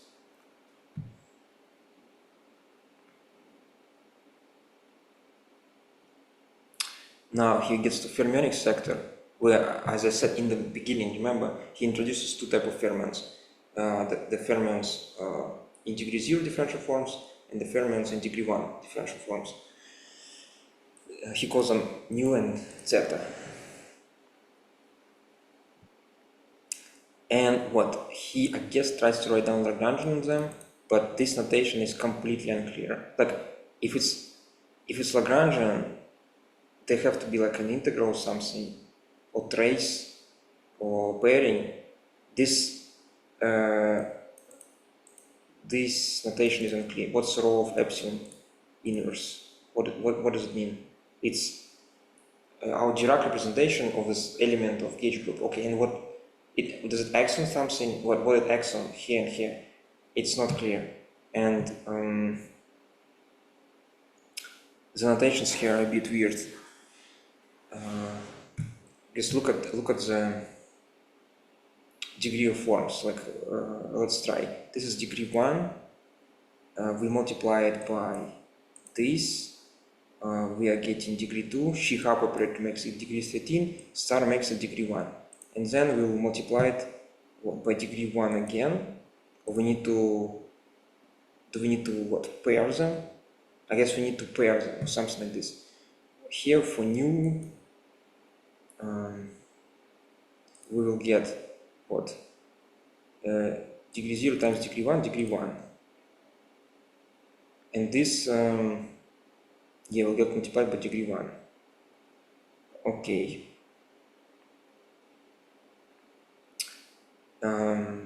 Yeah, by the way, yeah, I didn't say what's omega plus plus minus minus, but it's just the components of omega in the chiral basis, right? But what's omega star is unclear, and that's will become a big problem later, as well as what's d star. D star, again, is a standard notation for divergence. It's a Hodge star times d times Hodge star inverse. So it's a differential operator which reduces the degree of a form. I assume, but in order for this to make sense, this also has to reduce the degree of the form, right? Because this has to be homogeneous. So what this means, is it also like Hodge star times omega times Hodge star inverse? Is it something like this? Or it's just multiplication by Hodge star omega? That's unclear. But at least we see what we get is, if zeta of degree 1, we multiply, we get something of degree 0, and then we pair with degree 0. So I guess it makes sense. Otherwise we'll have to pair forms of degree 1 with degree 0, which probably is not good. So I don't know what this notation means. It's just ill-defined. He I think tries to write it down in like a more compressed, effective way, and he adds additional equation which he never talked about before. With this third one, it's just not here. It's not motivated by anything, but okay, he just wrote it. Here, he said he wants to combine it with a variation of either first or second order purely bosonic Lagrangian, so that as to form, and then he write down this equation like epsilon b plus epsilon f equal to 0, or this. What this d omega star, what does it mean? And which of these two are obviously not consistent with each other, so we have to choose one, but that's not explained what t is. That's never was defined.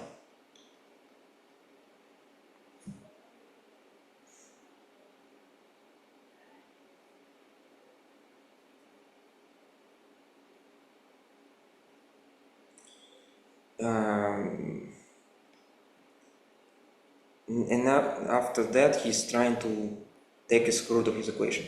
I don't know why. I mean, he had some sort of idea which is kind of beautiful, that he wants to write down first order differential equation of spinors, and he wants to have a complex, so that, you know, he has operator d such that operator d square is equal to 0 on the bosonic equations of motion. That's also part of his geometric unity idea,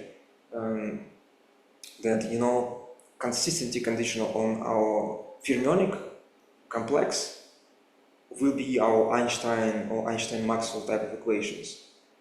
That's what he wants.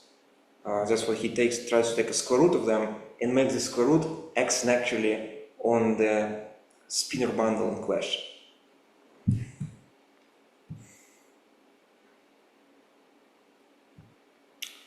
Okay, so here's his complex. This part I understand.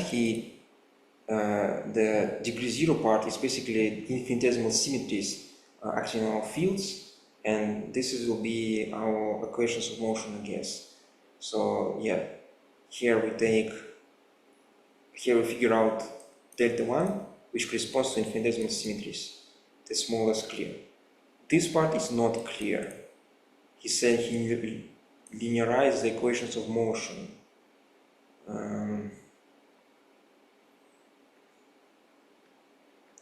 Yeah, to form abstractions. Yeah, I guess it's like a symmetries, deformations, and abstractions. And abstractions linearized equations of motion.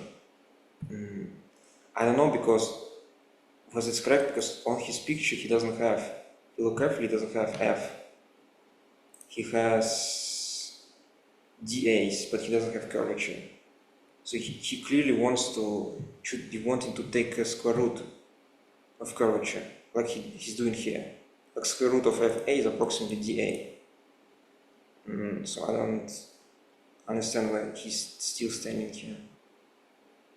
Oh, and by the way, this sigma is also not defined.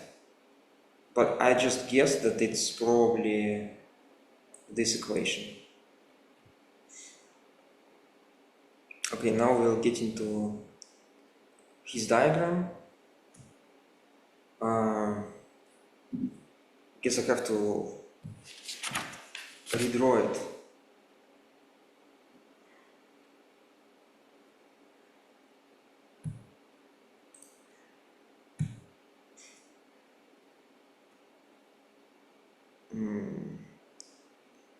Screen.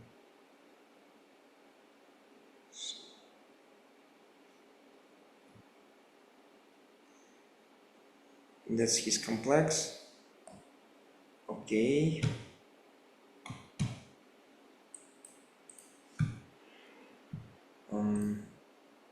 So let me try to copy it.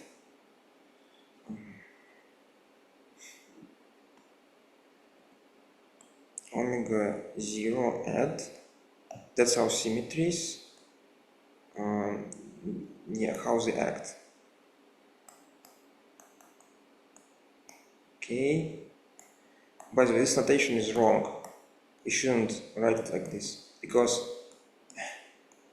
it's not like, it's omega 0, yeah. Guess I write it differently. Omega 0 of sum is not sum of omegas, so it's more like this, I guess.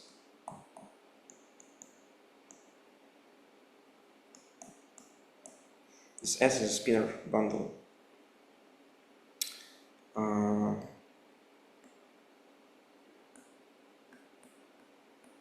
S omega 1 of add zeta ta omega. Okay, so it's a big plus here. Then this maps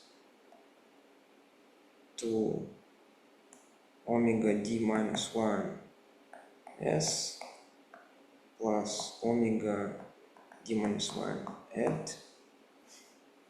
And there's two maps here. Shiab operator, dA omega zeta bar dA omega. And here we have another map, star of this matrix, 0 new bar 0. Here we have also two maps, but he only write down one. I don't get it.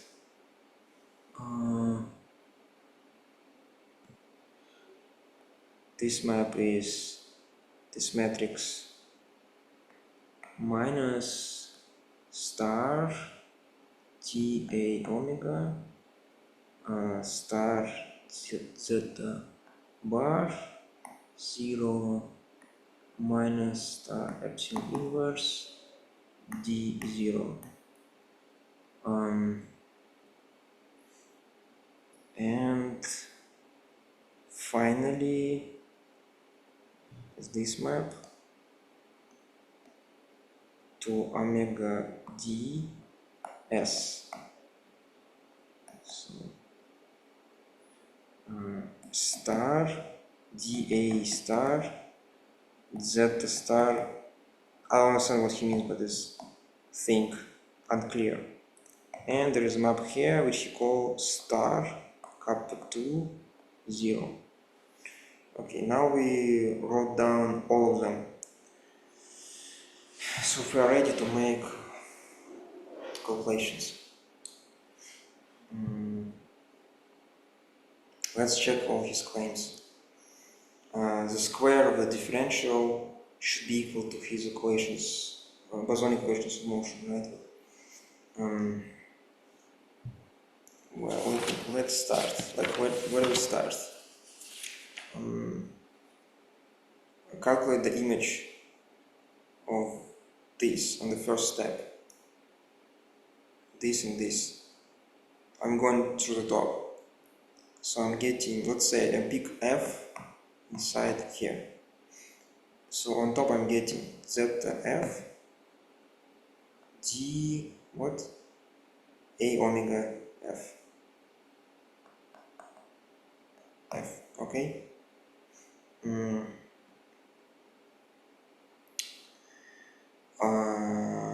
And then I'm applying these operators to it.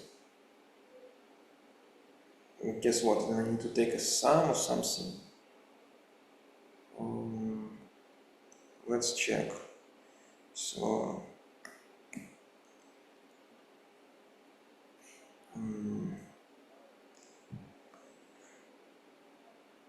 so 0 new bar 0 star zeta F dA omega F equal to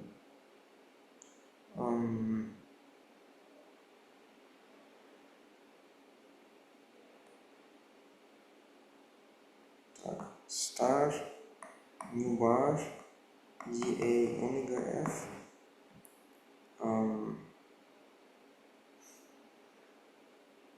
oh sorry, it has to have, yeah, it has new bars everywhere.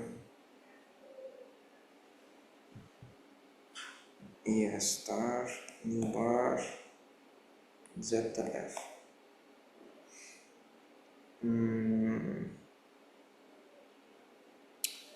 Fine. That's the first operator. Now the second one, Shiab epsilon d a omega zeta bar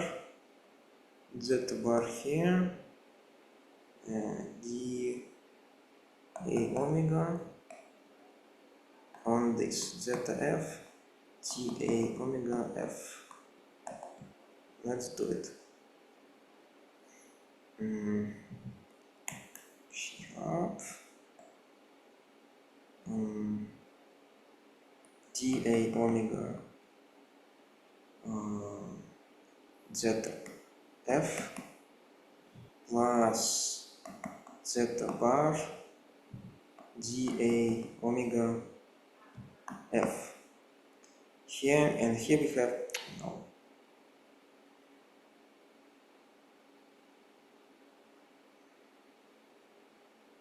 Here we have, wait, sorry, I hate it.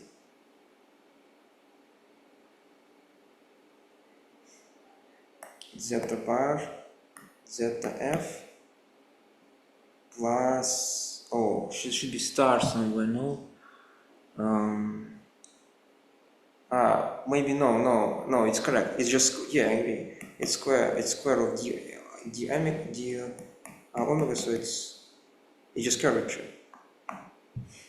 Yeah, so this part is clear. Okay, and now what do we need? We need now the map from below to make sense, to complete the equation, because we also need this guy. Oh,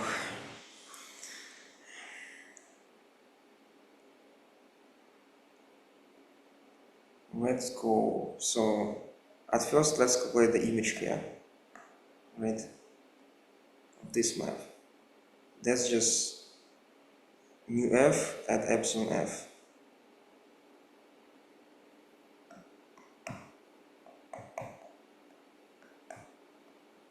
Okay.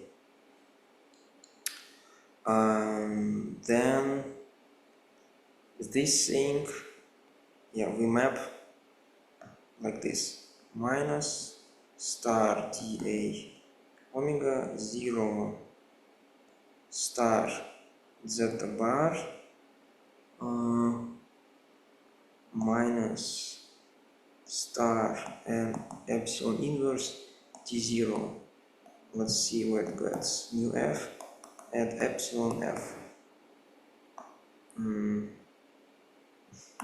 equals minus star dA omega mu f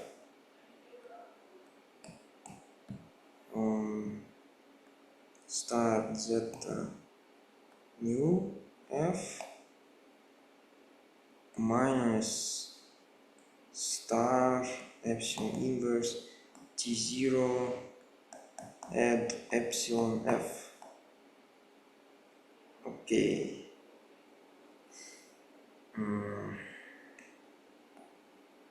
Okay.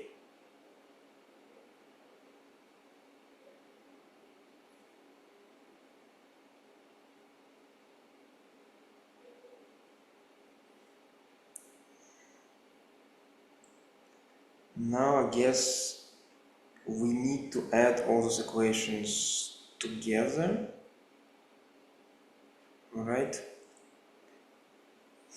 That's probably the idea, and see how they look like. Oh, okay, so let's start with the top row.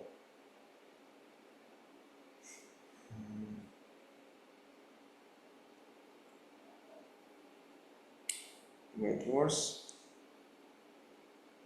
So star mu bar dA omega f. Let's see.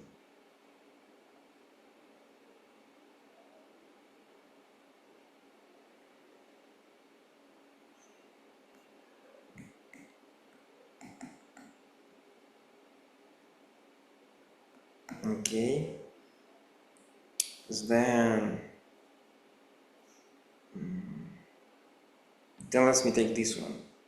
Minus star dA omega mu f.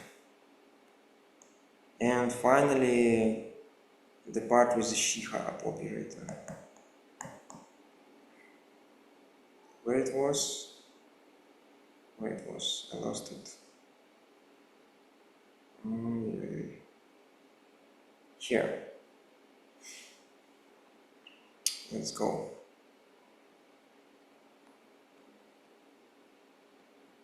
dA omega zeta f plus zeta bar dA omega f. Okay, and that should be equal to 0.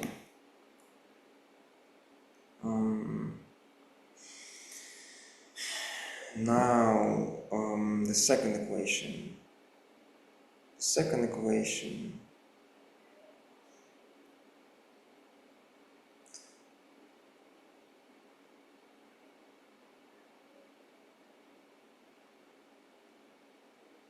This one, star mu bar zeta f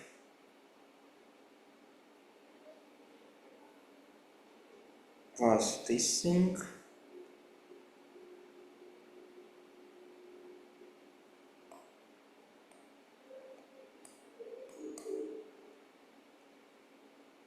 plus this star zeta bar mu f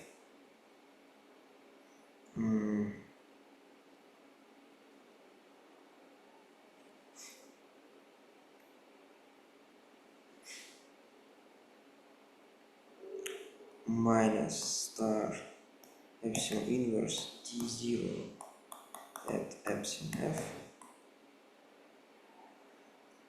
plus Shiab operator zeta bar f plus fa omega f equal to 0. Okay.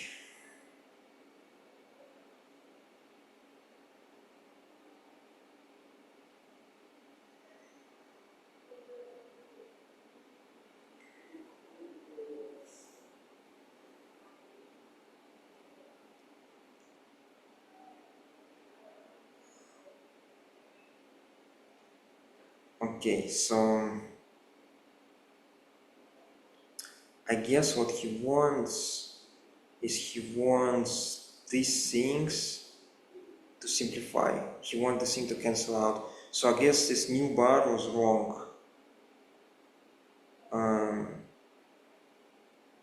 Yes, so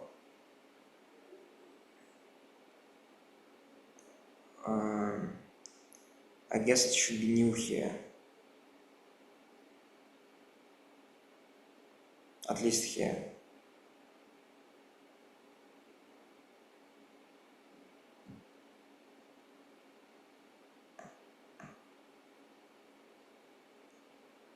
Okay.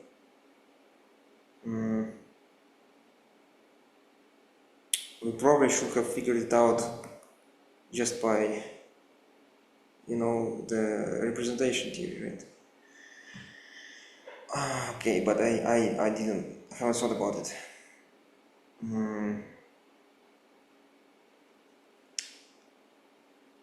So, okay, that's the only place we find some mistake. We corrected it, I guess. So now the first equation simplifies. I guess he wants this thing to cancel out.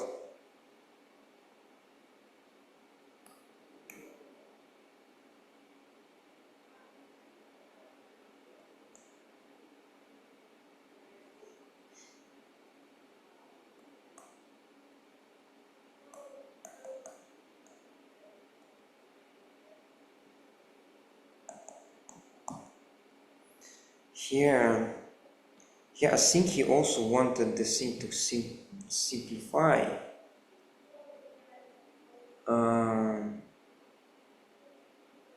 But I'm not sure I can do it.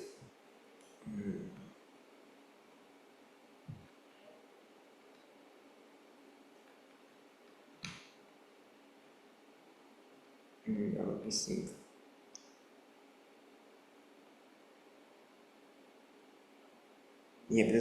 Yeah, because there's zeta bar here.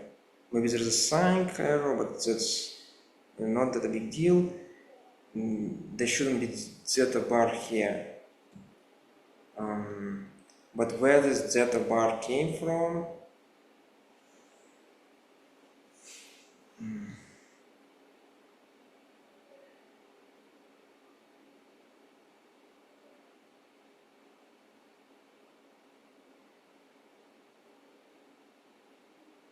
Came from here.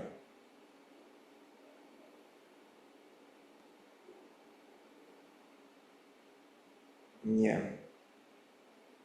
There shouldn't be a bar here, I guess. So then, yeah, we are getting approximately what he wants.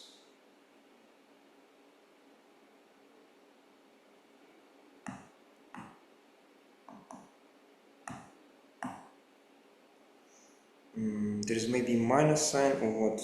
No, this anti-commute. So I guess that's correct. So, yes.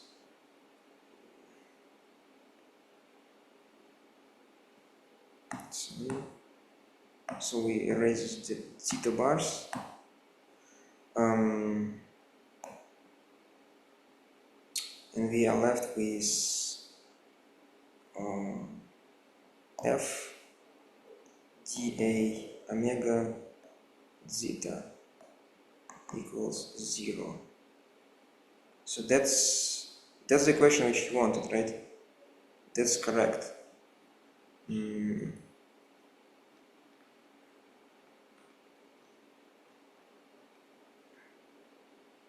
Yeah, there's extra minus sign. Maybe no.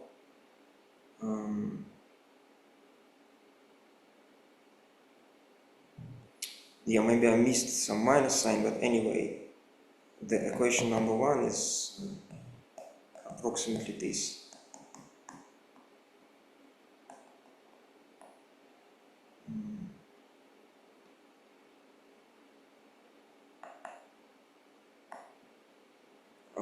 Okay, so that's correct. Equation number two. Here, what do we have? We already have almost everything he wants. So,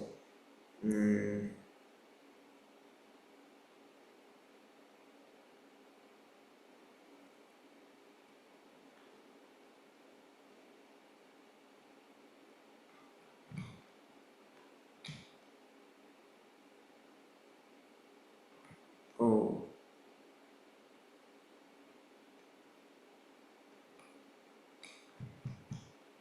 just trying to look at the paper.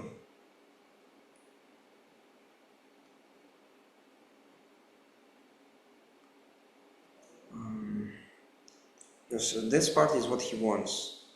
This part is correct. Yeah, it's star new bar zeta plus star zeta bar new minus f inverse epsilon inverse t0 epsilon f. So this part is not correct. So, oh,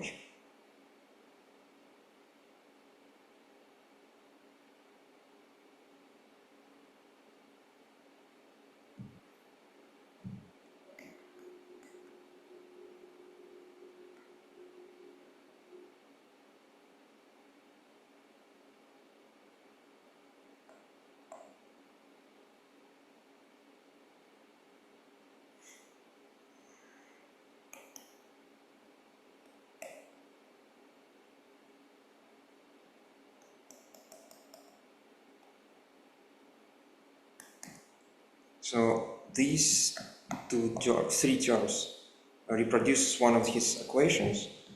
This term, I don't know whether it should be added to them or not, and this is something weird.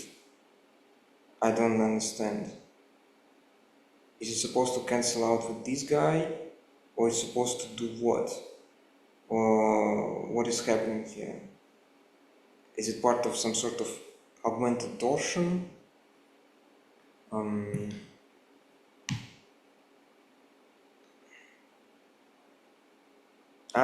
Yes. Yes, it's probably... yes, so if I guessed what sigma of dot omega psi bar means correctly, that this means this term, these three terms, then we also need this curvature, right, in our full equations, and we need some sort of augmented torsion term. But I don't understand it. It's not exactly how it looks like.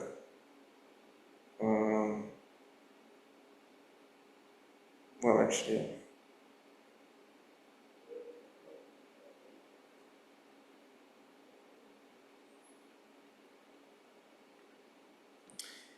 yeah, I would say that's probably maybe using some of the isomorphisms and properties which he introduced before. It will work fine. I don't know. So yeah, I leave it as an exercise to figure it out for yourself. I don't know what it is. Just naively, at least, it doesn't look exactly like augmented torsion.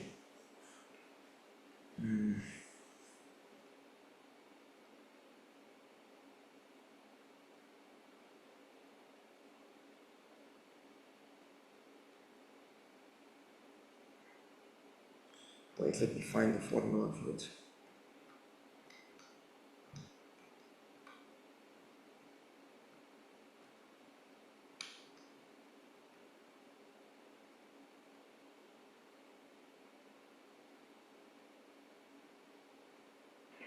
Yes, it was something like this. Tg equals omega minus epsilon inverse d0 epsilon.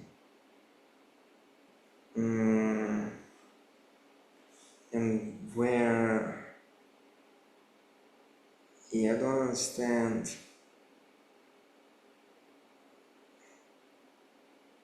Like, it's not exactly the same.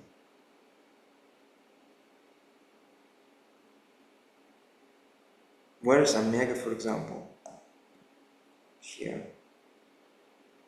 It's just not present.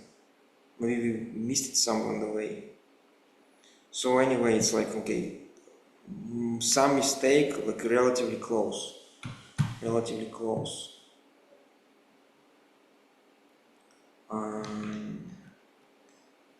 Let's just find the other two equations. How many, whatever amount of equations left. Okay.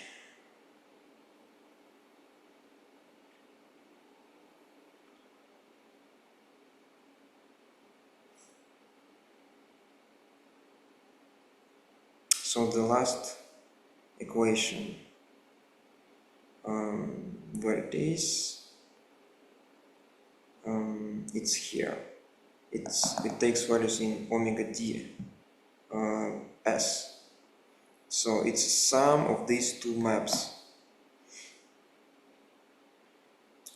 So let's have a look.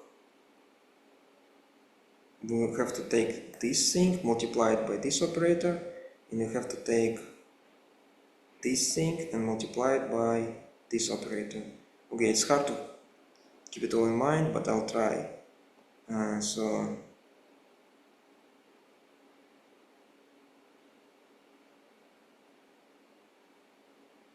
zeta f dA omega f k times star dA star zeta star, I guess, plus star kappa to 0 mu f at epsilon f.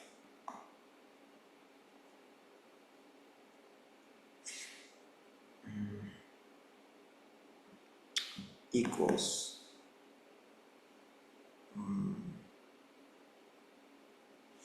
okay,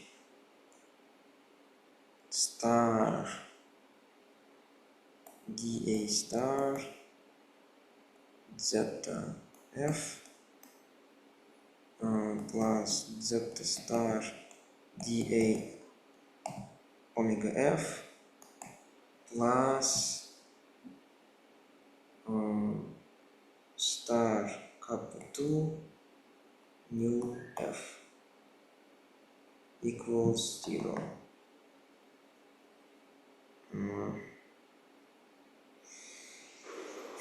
Well, here we, first of all, we got some unwanted term.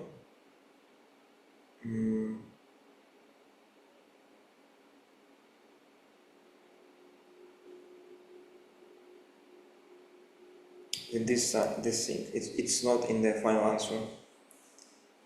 Second of all, what else? Maybe just a deformation. He never introduced coefficient kappa 2. Just never. At the same time, the coefficient kappa 1 seems missing now.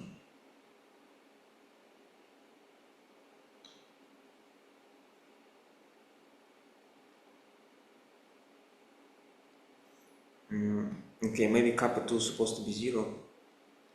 Okay, so this is next term.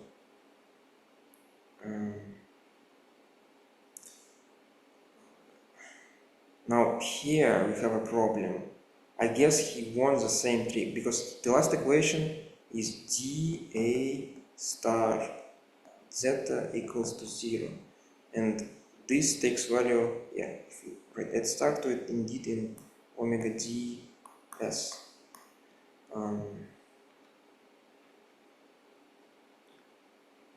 but I'm not sure it cancels out like this.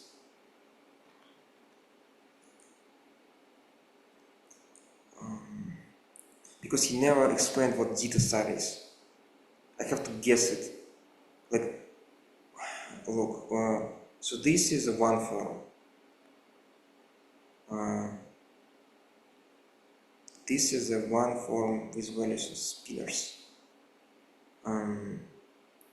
After I apply d star to it, it becomes a zero form with values and spinors, and then it becomes, oh no.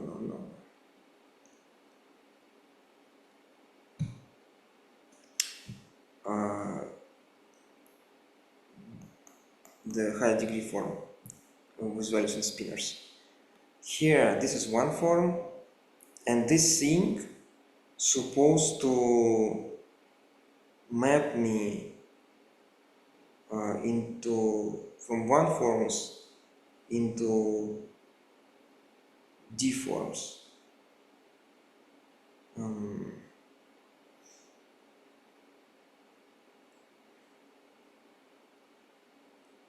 So, like, is it just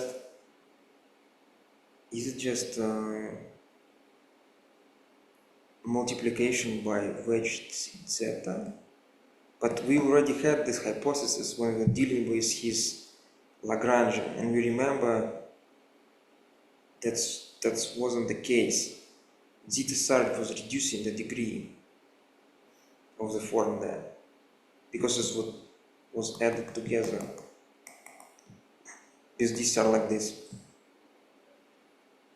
But if we follow the same logic here, then this will be of degree 0, not degree D. So maybe there's still like Hodge star missing here.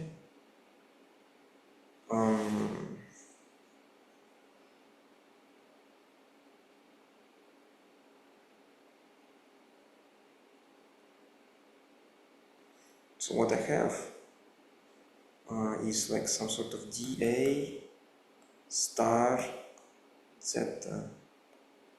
Oh yeah, sorry.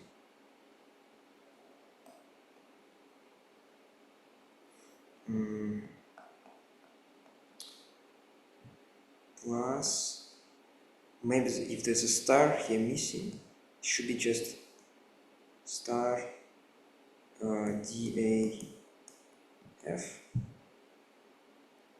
and then what? Still will not cancel out like this.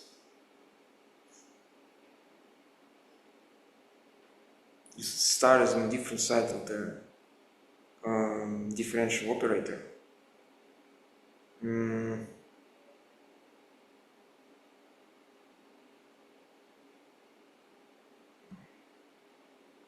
Wait, so it's degree 1, that's degree 13, that's degree 14. Yeah, so I don't know.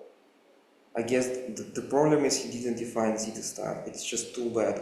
I don't know what he meant. I'm not sure I could repair it. We can assume that there is a way to make it work.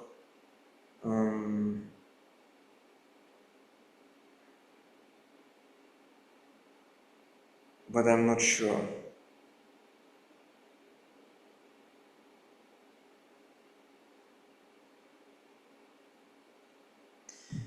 Okay, so I'll put like a question mark or something.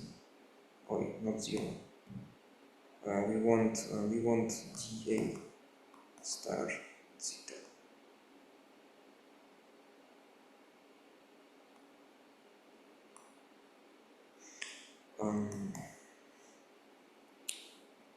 Yeah, I don't know. Maybe it's not that big of a mistake. Maybe there is a way to fix it. So yeah, so his complex is more or less correct up to this question, this additional kappa 2 if you just said, the question with augmented torsion and two typos, which he definitely made, I guess, here.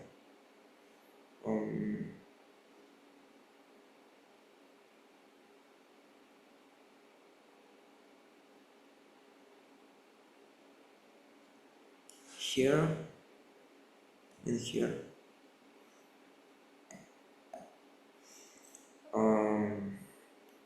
So okay, so that just means that indeed he successfully took the square root more or less of his weird equations, which again don't know what they correspond to.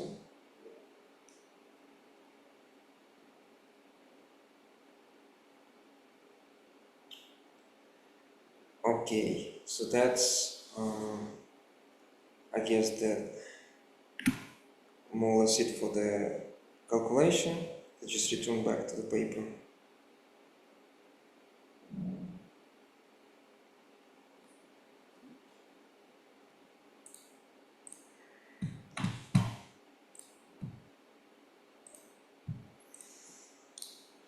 Okay,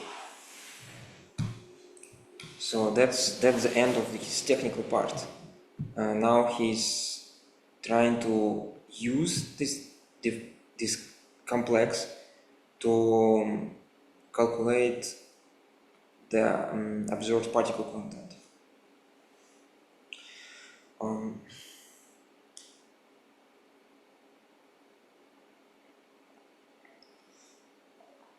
And what he gets, he says that, again, this complex is just postulated. We don't know why we need to consider only degree 0 and degree 1 forms. It doesn't have to be the case, but the hypothesis is enough, and he says that it gives him generalization of two generations plus imposter, what he calls it. I guess he tries to decompose these two couple of spinors, right, nu and zeta, in terms of representations of SO10 group, and see what he got. And I guess he explained is that he got, again, because he has two spinors, it's effectively two representations. He's talking that he somehow got like the third one halfway. He calls it imposter, and he predicts tons of additional particles, like on top of SO10 ground unifying theory. But he doesn't specify the energy scales at which we could observe them, because he doesn't actually address the question of Higgs mechanism at all, any mass generation problem. So if any of this was supposed to occur, that's, I assume, came at energies higher than SO10 great unifying theory kicks in. So again, it's even more speculative, right? You could say, okay, he made some prediction without any masses. It's not really based on anything, because just he built this complex just from the fact that complex has two terms. He hypothesized it means there's only two generations, two main generations, and what he says, addition imposter one, and that's like his prediction. But I don't know. Well, if this ever came true, then he will be vindicated, probably. But so far, I don't see the reason for any of this huge amount of particles to actually exist.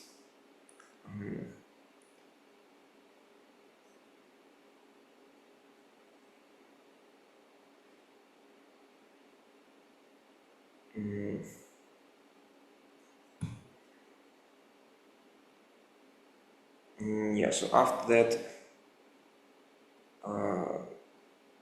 he talks about how the field content decomposes under the dimension reduction from 14 to 4 dimensions. And I don't know why he even does this equality. For some reason he claimed that this particular spaces here corresponds to gauge potentials, this corresponds to GR torsion tensors, and this corresponds to cosmological constant Dirac mass. But that's not very clear. It's not clear why.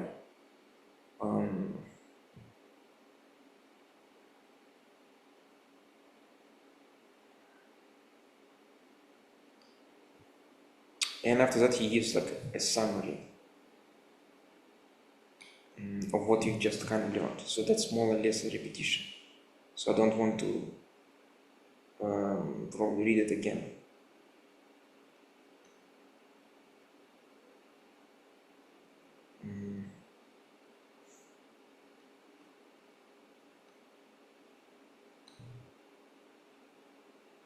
Yeah, that's it. So I think we are done. There may be few general remarks should be made. First of all, yeah, again, he need to reproduce the Einstein equations, or demonstrate that his equations are equivalent to Einstein equations in 4 dimensions, whenever they properly reduce to 4 dimensions. If you really want his theory to be taken seriously, then for quantization, yeah, that's unclear. What do we mean by any gauge theory in 4-dimensional space? That's non-generalizable from start, and he has like weird gauge theory, so not clear how to quantize it. Yeah, Timothy brought up some sort of anomalies question here as well. So the quantum theory is just not done at all. This means that he has no predictions for any cross sections or anything people would measure normally on experiment. And of course he had, you know, SO10 ground unifying theory limit basically, which means he automatically has to have tons of new particles, and he also have tons of new particles in his generation predictions. So that's very speculative, right? It sounds actually unlikely to ever test. So that's more or less the end. He didn't actually derive the standard model gauge group anyhow in a unique way or constrained it.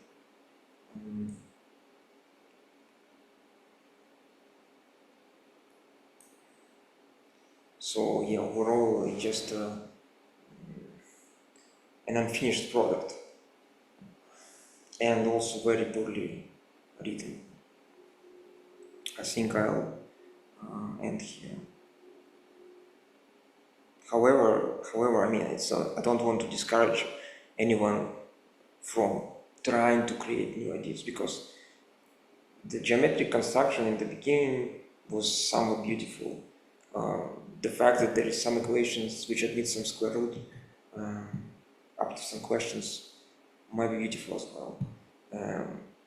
Was it applicable to real world? Yeah, that's not clear. I don't know whether there could be any first progress here. But if somebody is interested, I don't know, I couldn't say it's completely meaningless.